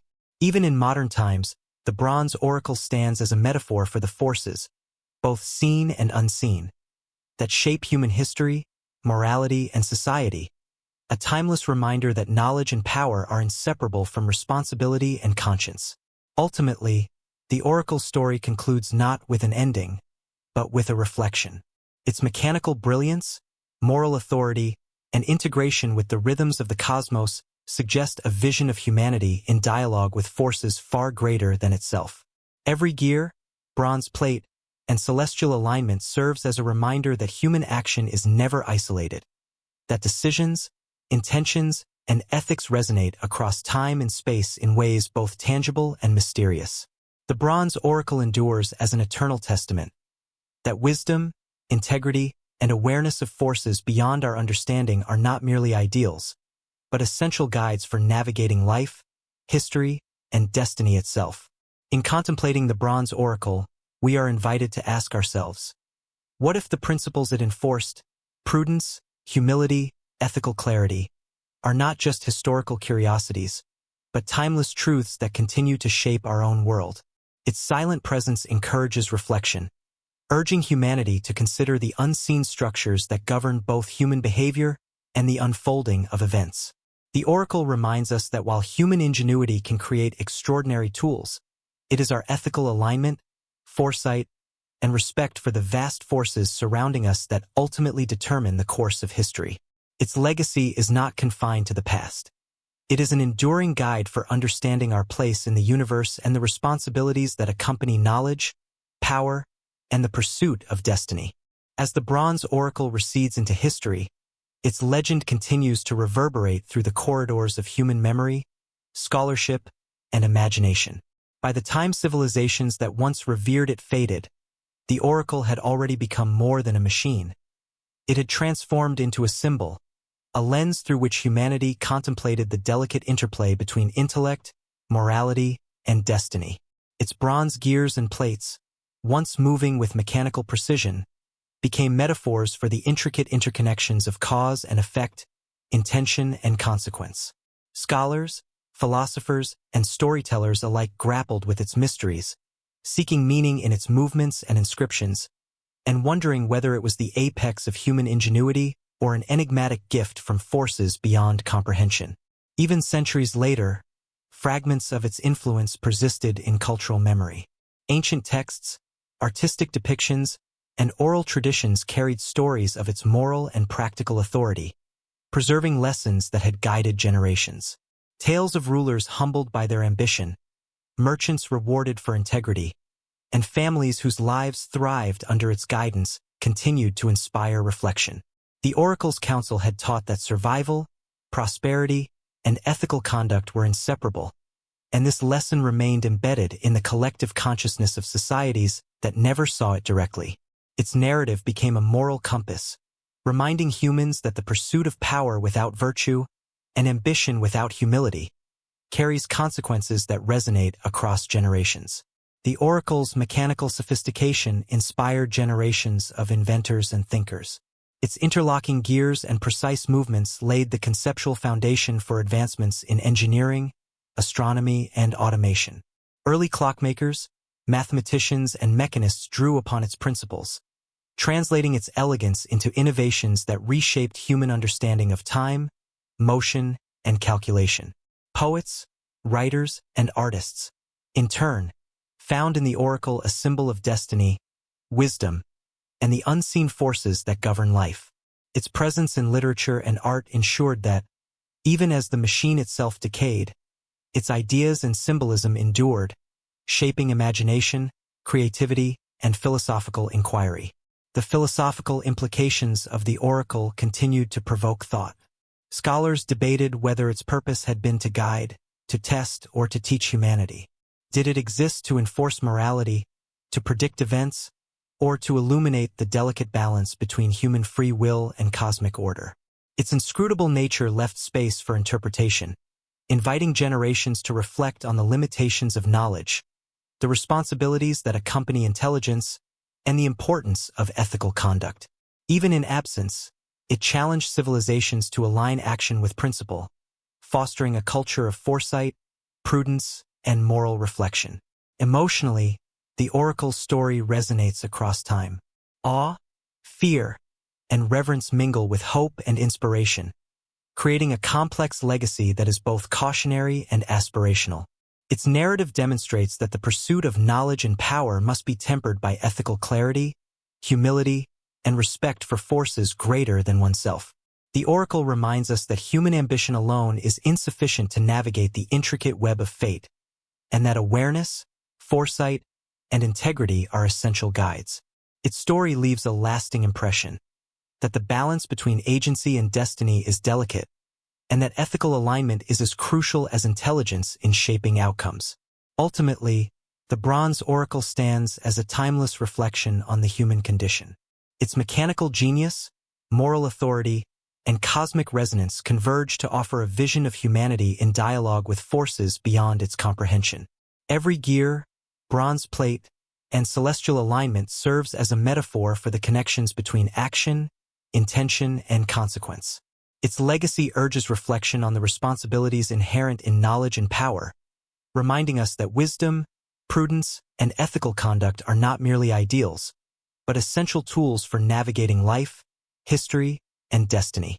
As we consider the oracle, we are invited to ask ourselves, what if its principles, humility, integrity, foresight, and ethical clarity, remain relevant not just in historical context, but in guiding our own decisions today?